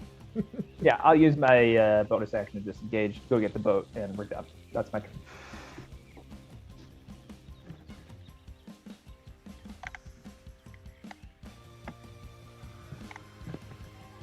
Okay. Yeah, so that's your turn. Next up in the order is the Froghemoth, which is going to finally take a turn to come forward, and he is going to move forward. He's got 30 feet of movement.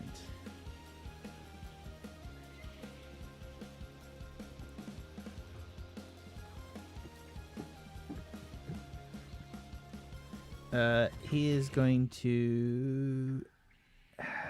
Actually, the Froghemoth... What's his intelligence? It's -4. Okay. Froghemoth is actually going to turn around and start eating goblins, actually, because that doesn't make sense as to why he would go for you guys versus the goblins. I was about to say, I saved his ass. I freed him. Know that? Yeah. Sure, he knows that. But he's going to turn around and he's just going to consume a goblin. Yeah, that's what's going to happen. Yeah, I can't justify a creature with intelligence 2 specifically targeting you guys. All right, I'll go somewhat easy on you. The world itself is not trying to fuck you over much. Anyways, yeah, that's its turn. And next up in the order is the Shaman, which is in the water next to Scree. Next to me? No, sorry, next to Tenderloin. Sorry.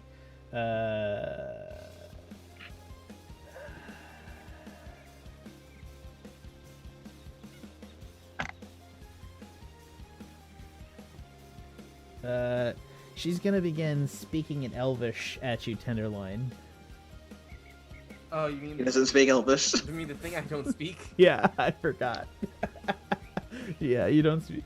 She doesn't. She speaks Elvish and Goblin, so you don't speak either.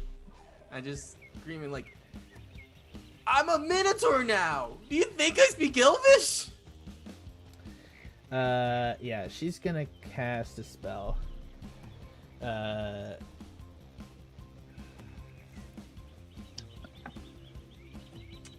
She's gonna cast a spell at you, Tenderloin. Make a Constitution saving throw.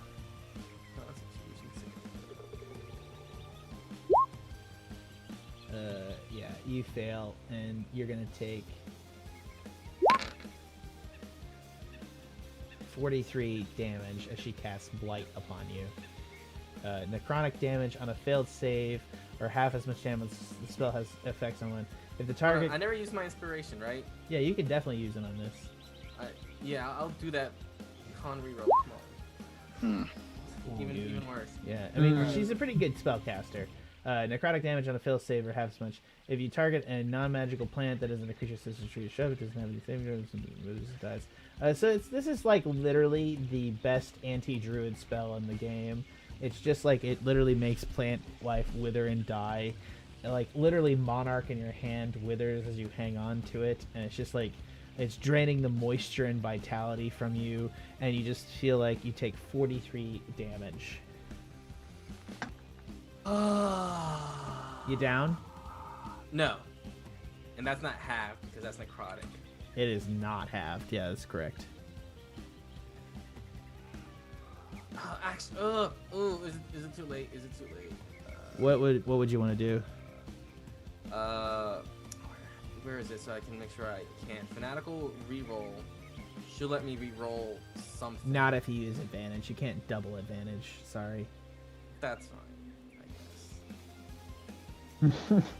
guess. You can't like you can't like use advantage. Sorry, it's Yeah. I promise there's like an actual. No. Like I said, that's fine, I guess, because I'm taking the damage, but like it's Sorry, fine. when you start, like it's like one of those things where you can't stack lucky and advantage and all these other things, because as soon as you could roll the dice 3 times, the math of D&D goes fuck. Yeah, it's one of those things.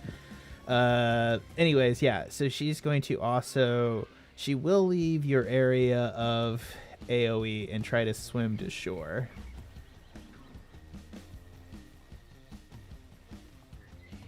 So you can get an op attack on her if you want in the water. Definitely gonna take that op attack. Because fuck her. Boom! So that will get the +2, and even though it's an op attack, Divine Focus. It does not get Divine Fury if it's an op attack. Okay. But you will do a shitload of damage. You're going to do 29 damage to her. No, 31? Because +2 I'm still raging? 31. That's correct. She is bloodied. She's not bloodied. She's had a large amount of temporary health points because she gains health points whenever goblins die near her. But you have significantly hurt her. That was... Next up is your turn as well. Cool. And how far away is from me is she? I can't see her token. How far away from her is she? I can still move to her distance, right? Is she the one that's right on the shore to my left? Yeah. Queen Skullfucker. Alright, yeah, I chase her and I start swinging. Because fuck her.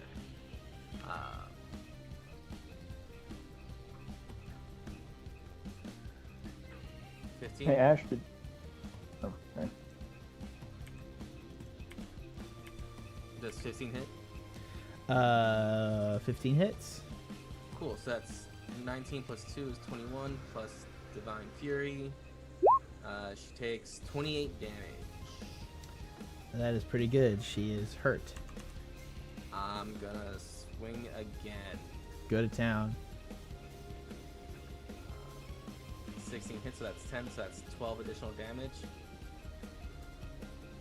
Okay, yeah. And She is incapacitated. And I still have a bonus action, correct? Correct. What would you use it for? Can I drink that health potion I have? Not as a bonus action. But as you are done mauling Queen Skullfucker on the beach, a creature is going to approach. A massive female Drider is going to come off the edge of the wall. And she's going to say, "Thank you, Minotaur, for doing away with my villain. She is not your concern, yes?" Nope. Clearly I got her down, so she's no concern of mine. If you will allow me to the coup de grace, I will promise you and your companions free passage from my clan up the river. Sounds good to me. And I back up and let her do her thing. Such a handsome Minotaur. Are you sure you don't want to come and stay with my people? Going forward, not running away. I got a goal I have, and I can't achieve that goal if I stay here.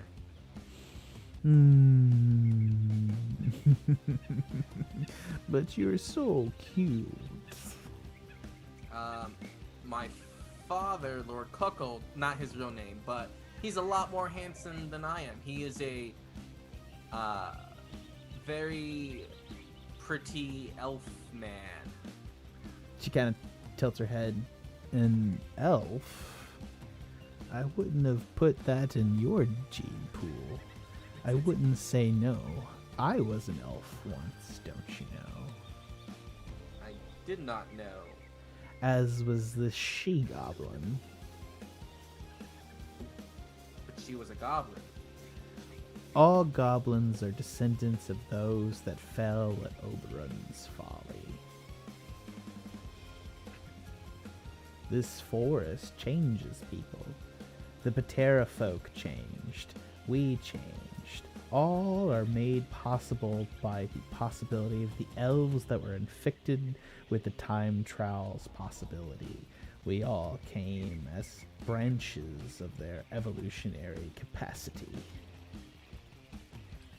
Are you guys happy about it?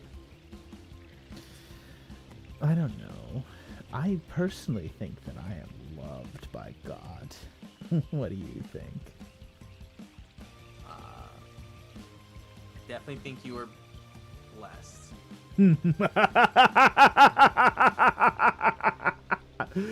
Thank you for the meal, my friends. Enjoy the rest of your trip. And she's going to stab one spider-like leg down through the head of the goblin, pick it up, and begin wrapping it and webbing onto her torso. And she's going to leave. And you've also noticed that she has murdered all of the other catapult crew as she heads out into the forest. Glad she was on our side for now.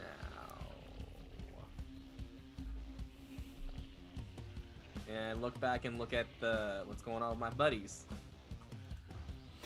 Yeah, so they are getting swarmed by pterofolk, and a froghemoth is eating the other goblins. That is what's happening over there. Alright, well, I can't attack anything anymore, so I'm just gonna... Yeah, it's the goblins' turn, and they are going to move around. So you're going to see a bunch of goblins move over here. A goblin child is going to run up and attack you, Ed. He's gonna fire his little. He's gonna fire a. What is this? A slingshot at you.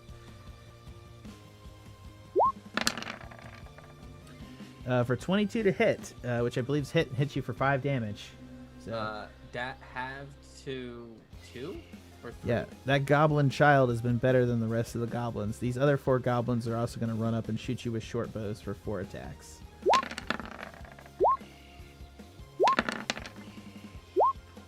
That goblin child is going to show them all up for some reason. Not a planned reason, as they fire all of their bows into the river behind you as he hits you with a slingshot from 5 feet away. So how much damage? And you took 5 damage. So that's half to 2 or 3? 2, I would say. Alright. Oof. Other goblins are gonna dash up to here, but they have no movement. These goblins are going to begin fighting the froghemoth.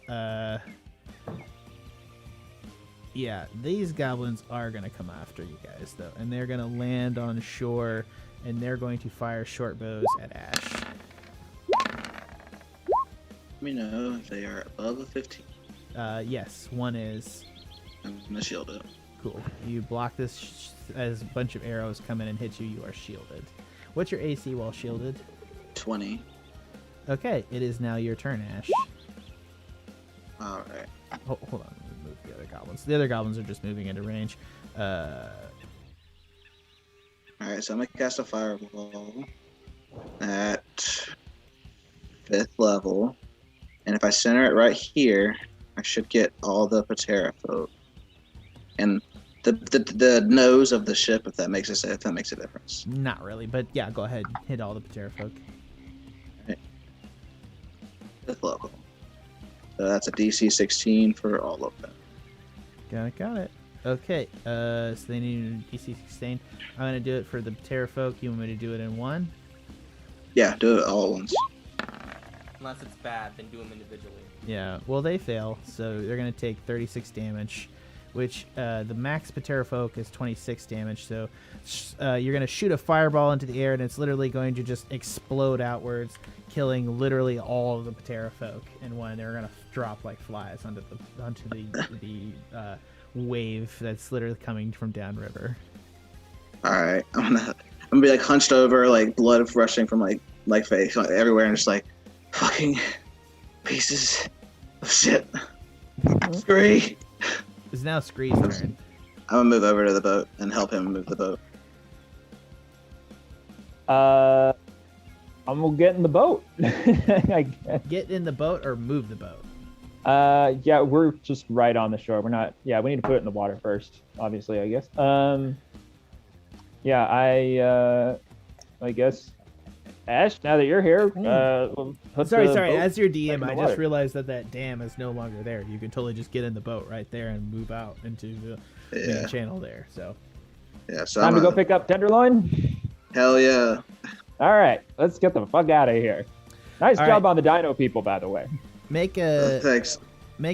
So because of the stream having downstream, you need to make a wisdom or intelligence check to just straight wisdom or intelligence to move the boat. You want to take that? No, it has to be you. It's your turn. Oh, it has to be me. Yeah, It's my turn. Scree. Yeah. Okay. We're still in combat. So Great intelligence or wisdom? Great intelligence or wisdom? Intelligence. Not great. Yeah, so you're going to kind of drift with the boat as you try to figure out the oars, and you're going to drift out to about there. Cool. Scree is fumbling with the oars really bad. Next up in the order is the shaman's dead. It's Tendy's turn. No, it's the Froghemoth, who is going to do a couple of things. The Froghemoth is going to use multi-attack. Makes 2 attacks with its tentacles. So it's going to kill with its tentacles 2 goblins. Makes 1. It also uses its tongue. It's going to dart at its tongue, grab a goblin, drag it into its gullet, and kill it by swallowing it whole. So that's the Froghemoth's turn. Then it's going to take some op attacks by moving away from the crowd of goblins away over to here. So let's say the Froghemoth has 30 feet of movement. Wow, it's got a great swim speed.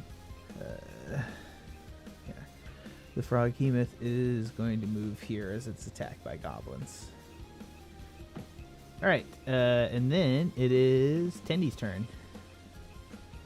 Alright, they are coming towards me with the boat, correct? But I guess I can meet them and get on the boat. I have that movement. So I'll do that. Mm-hmm. And then when I get on the boat, Yeah, you're on the boat. On the boat. As a bonus action, I'll turn off rage, and then I see how fucked up Ashe is, so I put my hands on him and do a 3rd level cure wounds on him. Okay, roll the cure wounds.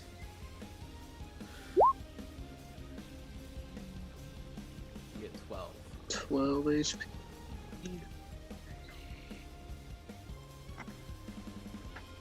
Thank you, Tender Loin. Now protect me from everything else. And I go, you disintegrated that fucking dam with me on it. Tender Loin, that was just like, an externality. Like, I didn't mean for that to happen.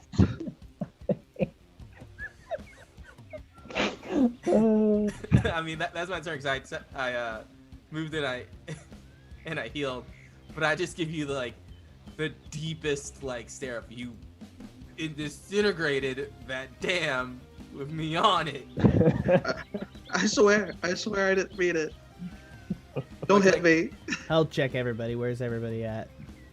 I'm still at 60, I think. 13. You're at 13, Tendy? Yeah, we're HP buddies. Oh man. Uh-oh. We are. Jesus. See, we're HP buddies. You can't be mad at me. Okay, so as we come to the next turn, it's going to be the goblins' turn as they come around. These goblins are going to come around. I mean, they're no longer on the thing, so they're kind of on a beach right here. They're going to launch attacks at Tendy. They're going to launch 4 bow attacks as well as this goblin child with a slingshot. So 5 attacks. 1, 2, 3, 4, 5. 1, 2, 3, 4, 5. That's correct. Tendy, what's your AC? 13. So hit. All are gonna hit. For 8. So 6, 11. Sorry. I swear, if I'm down 10. after fucking healing you. Right. Yeah. 10, 18. Definitely down. Yeah, it's 24 points of damage to you, Tendy, as all this goblin arrows come in. I became a fucking meat shield after I fucking healed you. Literally, like all I should these have gotten in arrows, front. all these arrows hit you, and then like this little goblin child from the bank just like fucking goes to one knee with his little slingshot, and he just takes you out just right in the eye, and you literally just hear like your whole head crack back as a stone strikes your forehead, and you go down into the fucking raft. because it wouldn't be a session of D&D if Tindy didn't go down. I like how I was intimidating. I like put my hand on Ash's shoulder, really intimidate him, but heal him, be like, you did this, and then I just get totally fucked up. You get Boromired like no one's goddamn business. I blame myself. How does Ashe react to that? I was like, you'll be staring at me, and then like you'll just like collapse, and I'll see all the arrows. I'm just like, oh, well, he did his job. He did what I told him to do. All right, these other 3 goblins up here are going to shoot arrows at you as well. They're going to shoot them at Ashe this time. Let me know if they're above 15. None of them are above 10. So none of them hit as they're a little bit longer away. Ain't that just Tendy's luck right there? 3 goblin children are going to run up shore and try to shoot you again. They're going to shoot at Ashe again. We got 2 above a 15. Are they above a 20? Yeah, 1 is above a 20. Shit. I guess I'll shield to keep it up for the rest of the turn. Alright, you shield and none of them hit, I believe. Well, the one that's above a 20 does. Yeah, that'll hit for 3 damage. So. Okay. Yeah.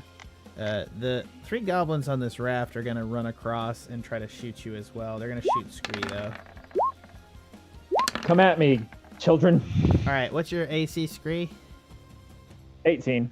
Yeah, 1 is going to hit for 3. Has to hit a doppelganger. Okay. Nope. Wow. It kills it. Yeah. Jesus. Yeah. Oh, wait a minute. I always do that wrong. I'm sorry. For 3 doppelgangers, it has to hit a 6. I have to roll a 6 or above to shift the target to the doppelganger. So it hits a doppelganger instead of me. Does it kill it? Probably. Yeah, it does. It's one more than it health. does. Okay. Yeah. Yeah.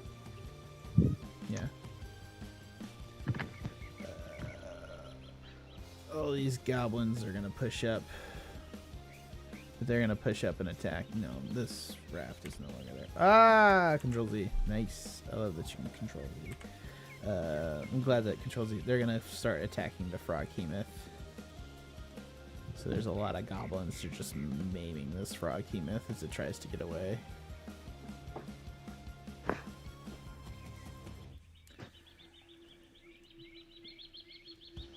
Alright. Goblin children are coming upstream. Yeah, okay.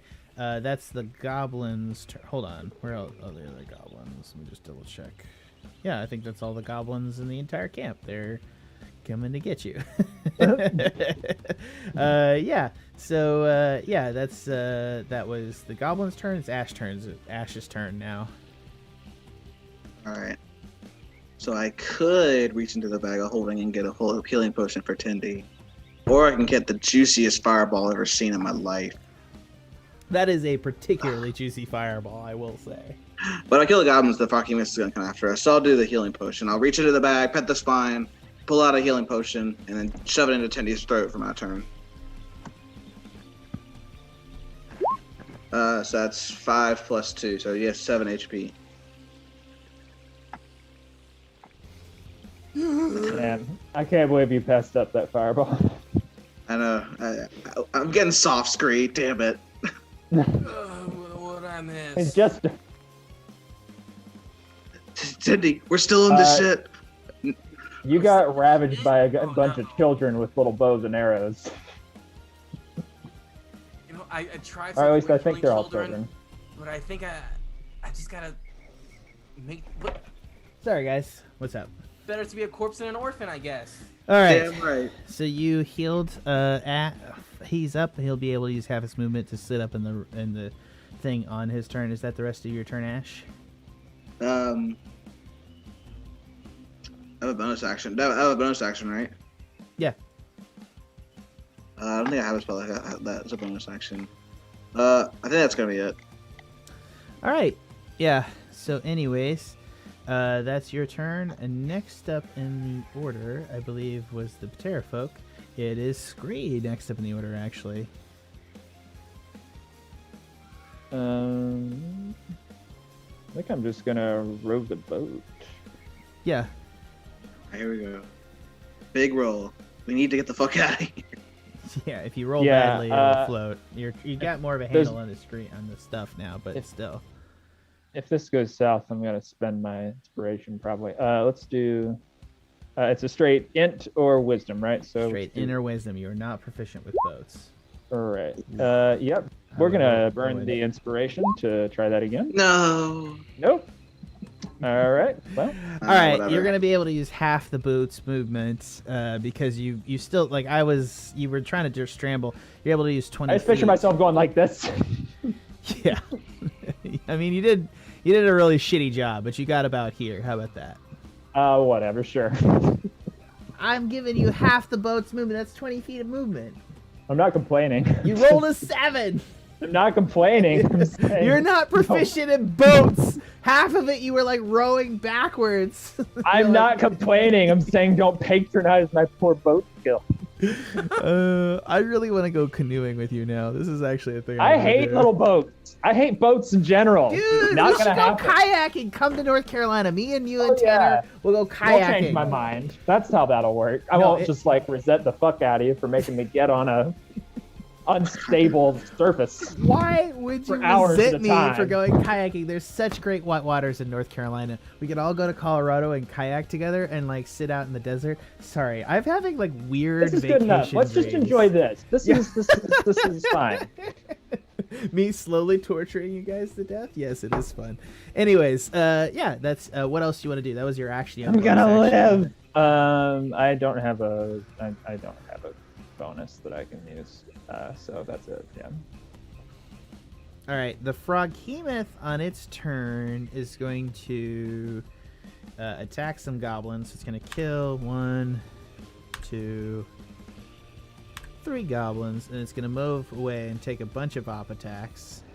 It's going to go 30 feet into the water on the far side as it runs away from the goblins. And it's top of the order, and I believe it is Tendy's turn. Sorry, guys. I'm gonna cast a 3rd level Cure Wounds on myself. And as a bonus action... Ooh, damn, 24! That's a hefty. That's hefty. Hells yeah. And then as a bonus action... wait, I can't do that.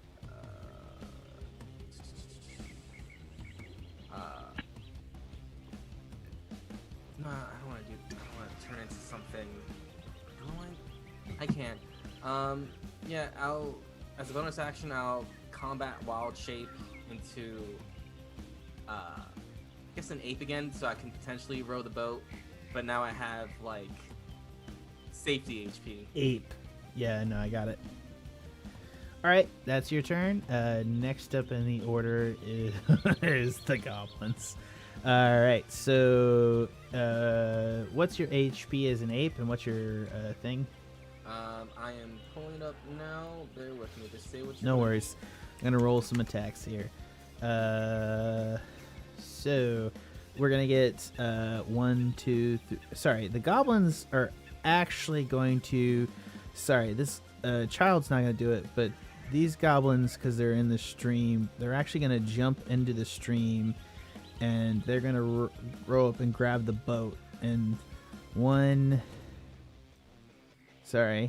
2, 3 are going to grab onto the boat and try to hold it and swim backwards against the current, trying to keep the boat in place. And then the goblin, and a bunch of other goblins are going to come here.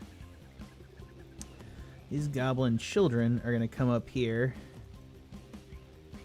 So you have a bunch of goblins, They have no HP, but they're going to come up on the boat here. And they're going to go 1, 2, 3, 4, 5, 6, 7, 8, 9, 10, 11, 12. These guys are going to come around. Alright, so Ape has an AC of 12 and hit points of 19. Gotcha. Okay, so we're going to get 1, 2, 3, 4, 5, 6, 7, 8, 9, 10, 11, 12. Okay, so if I'm not mistaken, sorry, I didn't mean to move this. Just get you guys where you are. 3 of them are going to try to hold you. These guys are going to jump up here, and they're going to try to shoot you as well. So 1, 2, 3, 4, 5, 6, 7, 8, 9, 10, 12, 13, 14, 15. All right, you're gonna get 15 goblin attacks here. 1, 2, 3, 4, 5. Okay, so what's your AC? It's like under 13, right? So 1, 2, 3, 4, 5. All the goblins' attacks are going to hit you on the first 5, 10d. So that's going to be 8, 16, 24, 30. They're going to do 30 points of damage, correct? Damn. How much AC did you have? How much health did you have? 19, so I take 11 damage. Yeah, you're going to take 11 damage in your regular form. That's just the first 5. Fuck.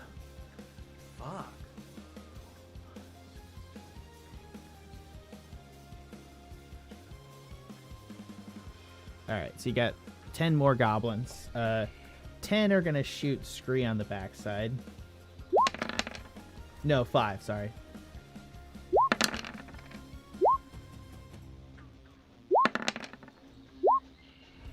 Alright, so yeah, that's going to be 1 hit to Scree, I believe, because 8, 10, and 8. So it's going to do 5 points of piercing damage to you, Scree. What's the hit on it? Well, I don't have a choice anyway. So It's I just 23. need to roll it. You can, I mean, yeah, it's you could, no, you have a choice. You can, wait, you use your reaction, right? For the doppelgangers is what I'm talking about. I don't think I have a choice on whether or not to let them take one of the hits. So I need to go ahead and roll for it. Yeah, you have to And roll with it, yeah. I believe it's an 8 or higher, so that's going to be a success. So he'll die. Yeah, so he takes out one of the doppelgangers. There's one more short bow attack I missed. Sorry. That one will hit as well for 7. For 7 damage. Yeah. All right, Hit so I got another to roll that. doppelganger. I have 1 left. And 15 clears, so yep, that takes out my last doppelganger. Yep. Okay, and then 5 more for Ashe. You ready, Ashe? Mm-hmm. Let me know if they're below a 20. About above 50. All right. Yeah, masked goblin volley. What was it? You wanted below a 15? Below 20. Oh, Above 1, 15. 2, Oh, wait. 3, 4, Wait. 5. All What 5 are was the- below 15. Oh, nice. There, one Oh, wait. one of them is a 15. Okay, I'll shield it anyway because I'm really low. Yeah, it'll shield 8 damage as it comes in, so you'll manage to do it. Yeah, that's the, sorry, and these goblins are going to come up here. There's actually 4 more that are going to come up here. They're going to run to the shore and they're going to shoot it. Actually, all 5 of these are going to shoot at the Froghemoth. And then this guy is going to come in here and ram the Froghemoth. He's got a little Froghemoth battle over here, which is 1, 2, 3, 4, 5, 6, 7, 8. Distracting 8 goblins from shooting you, so that's always good for you guys. Yeah, masked goblin volley fire. It's rough. Anyways, yeah, it is now Scree's turn. Oh god. You have 3 goblins attached that are literally paddling backwards. They're literally holding onto the raft and trying to push it backwards into the bay. Right. All right, time to start shooting, I think.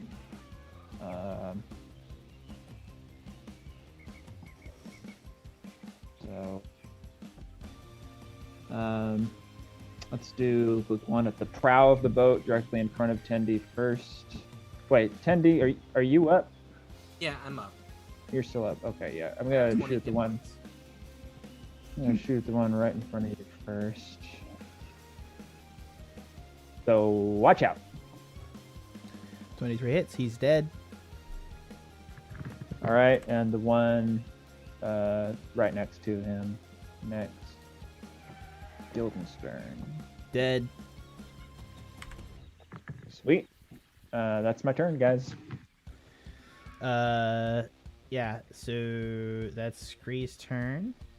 And next up in the order is Tendi. Cool.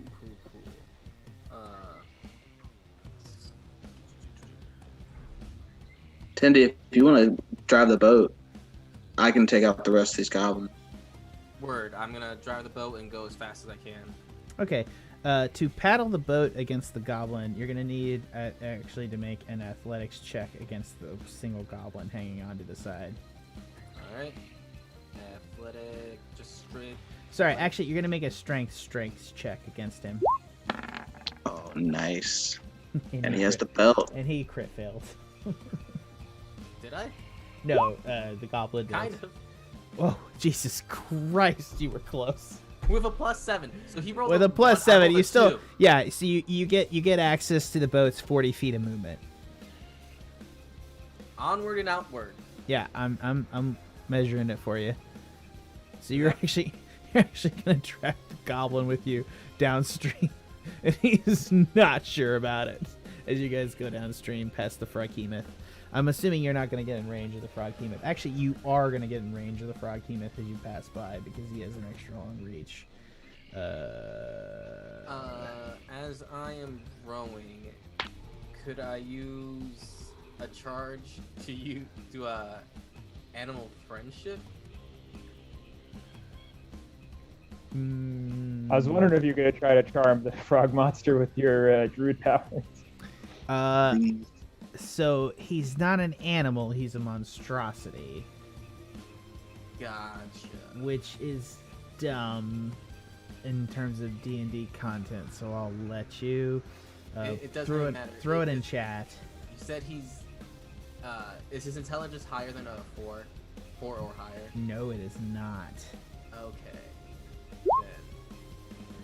The spell has you convince beasts that you can choose a beast that you can see within range. It must see and hear you. If the beast's intelligence is 4 higher, it spells fails. Or if the beast succeeds on a wisdom saving throw. All right, so it needs to make a wisdom saving throw, correct? Yes. It's got a +5 to the save. 16. What's your save? It doesn't say? Yeah, it does on your main save page, dudes. Guys, you each of you has a save. If you cast a spell, your character has a main save. This is not me just railing at you, Tindy. It's no, it's you, me. Scree. I got it. Yeah, no, I'm just giving you both shit. Wisdom 15. So he passes. So because he passes, he's gonna use a tongue attack. All right, yeah, he's gonna make a DC. He's gonna try to shoot his tongue out and hit Scree as you guys pass by. Scree, make a DC 18 strength saving throw. You should just eat the goblin that's hanging aside. He's been eating a lot of goblins, so I feel pretty safe in this. Scree fails. The target must succeed on DC. On a failed save, the target is pulled into the unoccupied space within 5 feet of Froghemoth. So as the boat's speeding by, Scree is grabbed by the Froghemoth. Into an unoccupied space within 5 feet of and the Froghemoth can make a bite attack against it as a bonus action. Alright, yeah, so bite. Is it the Froghemoth's turn? Oh, that's right. Yeah, no, you're right. It can't make the bite attack. Good for you. But it did make a tongue attack. Just save that inspiration. Yeah, so you are pulled within 5 feet of the Froghemoth off the thing as it shits you your tongue and just grabs the back of Scree and pulls him off as you guys pull downstream. Next up in the order is... That was the Froghemoth's... No. That was Tindy's turn, actually, as he paddled the boat, correct? Yeah, so next up is the goblins. So this mass of goblins is going to attempt to run 30 feet downstream.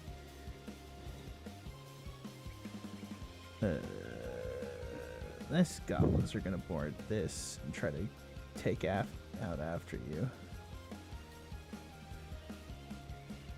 These guys are going to attack the Froghemoth right here because they're going to keep doing that.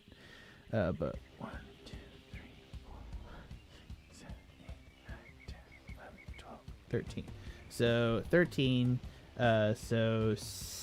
We're gonna get 6 goblin attacks on. We get 6 goblin attacks on Ashe and 7 on 10D. So you guys ready? 2, 3, 3, 4. Sorry. 1, 2, 3, 4, 5, 6, 7. All right, Tindy, what's your AC? I believe it's 13. Yes. So only 1 hits for 4 piercing damage. Ooh, yeah. All right, 6 for Ashe now.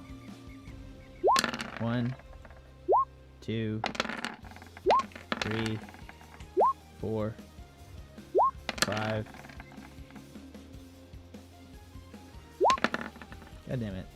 6. Yeah. 1, 2, 3, 4, 5, 6. Okay, so Ashe, what's your AC? 15. Are any of them above that? Yeah, 19 and a 15. Yeah, I'll shield. That's my last one. Yeah, and it's what's the AC of shield? 20. Yeah, it'll pass on both, so you'll lose your last shield, but you won't take any damage. And that's all the goblin's turn. Next up is Scree's turn, who is directly adjacent to the Froghemoth sitting in the water. I want to maintain that I didn't have a dam to I didn't think they'd disintegrate the fucking dam, so I wasn't prepared for that. So he's just sitting in the water next to a Froghemoth, which is a giant frog monster in the water with him. It's got its mouth open. Right. So he basically like slapped. I thought he grabbed me with his tongue, but then he let go of me. Yeah, essentially because Okay. he can't make the bite attack in the same turn. He can just make a tongue attack. Gotcha. So I'm not grappled. I'm just. You are not grappled. You are just pulled into the water directly in front of him. Right. Yeah, you're the mana ray cloak. Wait then. Yeah, swim the fuck away. You're gonna swim out of his op attack region. You cool with that?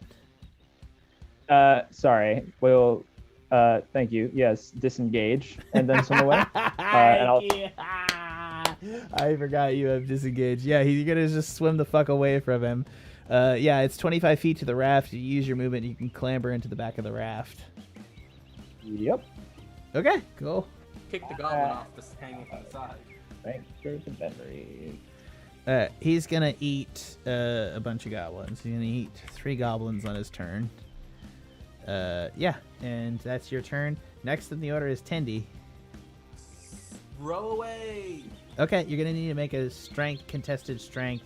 So make 2 saves. Here, I want you to make a wisdom or int check to drive the boat, and I want you to make a strength check to fight the goblin. Alright. Int check. Strength check. Why do I hit him and they don't do it? Oof. Okay, now make me a strength check.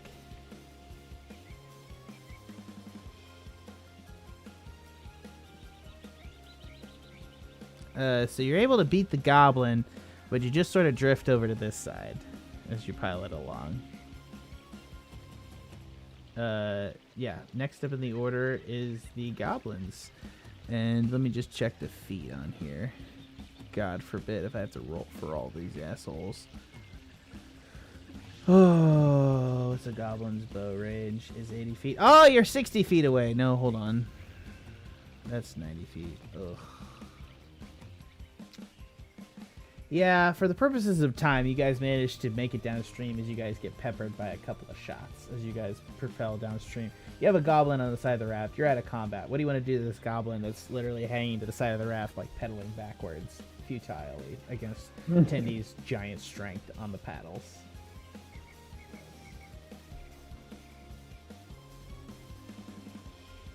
Kill him, right?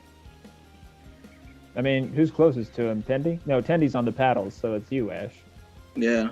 How would you like to dispatch this hanger on? Well, we could keep a hostage. I don't think they care about hostages. Well, it's not so much this. It's so much like we can just use him and be like, oh, there's a trap or some clippers in the water, and take this hostage. I mean, you can technically kill him and just keep his corpse around for clippers. That's a good point. Yeah, I'll just shoot him in the face with the firebolt. You killed Queen Skullfucker! You will die, motherfuckers! Technically, I didn't kill her. The spider your lady did. genitals. Technically, the spider lady killed her, not me. Well, those are some really crappy last words. Bam. Okay, cool. You as his queen would command, skullfucked him, and his body floats away into the surf, and you guys proceed downstream.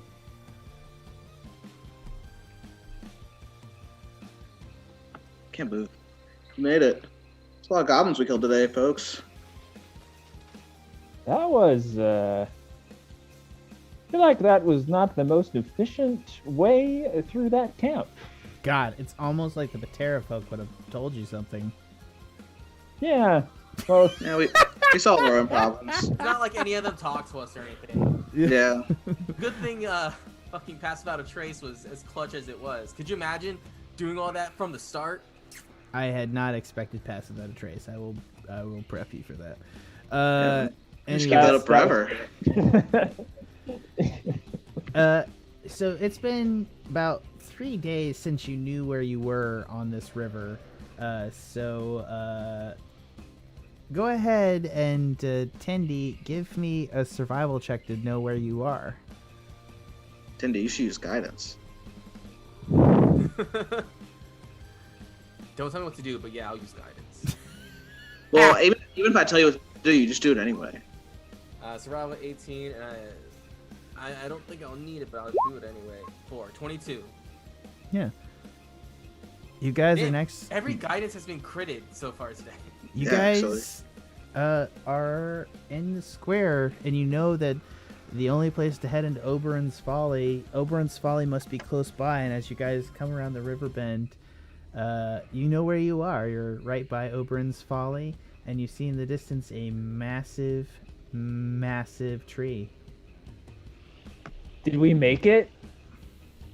You guys are about a half day's walk into the jungle into Oberon's Folly. So the salt shaker got us here. The legend. We're gonna have to like turn this boat into gold and mount it on a wall or something when this is all over. Yeah. Mount If it we to can the take it bangarang. Yeah, I was about to say maybe just call the bangarang the salt shaker now. Just be like, this is a better boat name. It's lucky. All Sea right. salt shaker. The sky salt shaker. It's not good, but it's cool.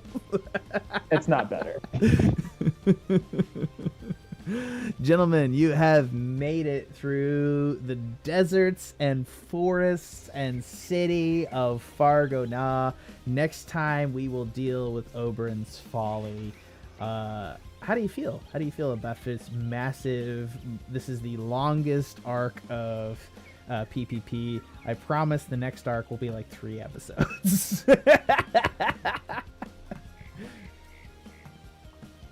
Feeling pretty good. Feel good. Cool. Pretty confident what we can do.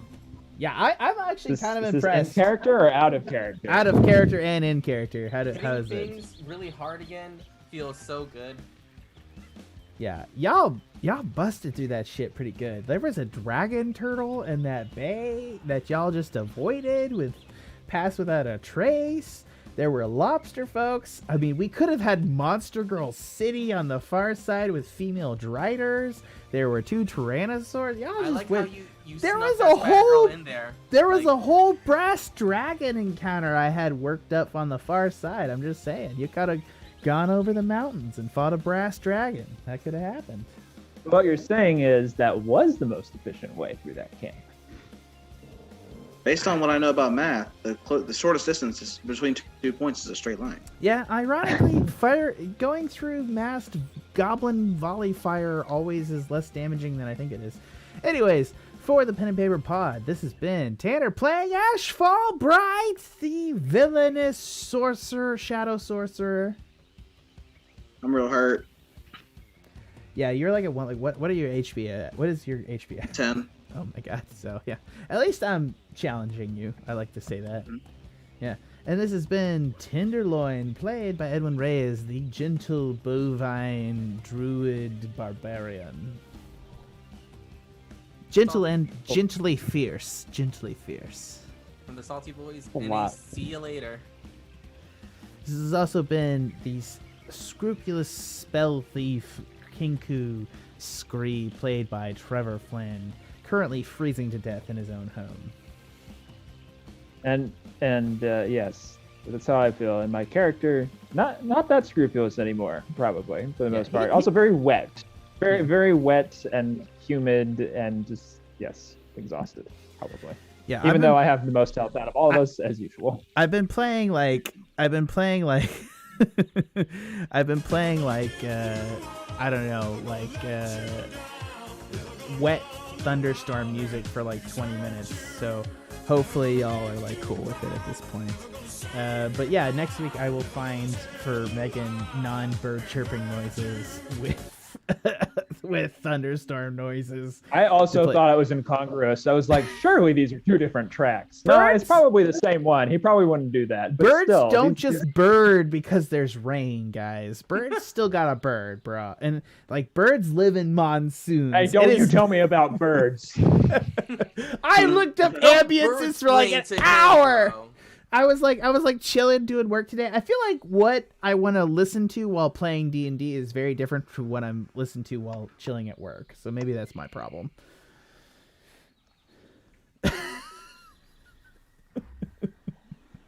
All right, gents. I'll see you later. Thank you for listening to the Pen and Paper Pod. This has been a Tuscan Shed Media Network production. We're part of the Tuscan Shed Media Network podcasting group. Head on over there to check out all their podcasts, including the Movie Gang podcast, as well as Animania. This group of lovable bros is going to go talk about Redo of a Healer and all sorts of other terrible stuff that you can listen to this season. We love it. Attack on Titan's actually pretty good. You should check out Horimiya because it is literally antidepressant in show form. But you can check that out. Jobless Reincarnation, also good. Check out all that shit over there check out all that stuff over there at Animania, as well as the Movie Gang podcast. One last time from Ashe, Tenderloin, and Scree, and myself, Jack, your Dungeon Master. Thanks for listening, and by extension to everyone here at the Tuscan Shed Media Network, thanks for listening.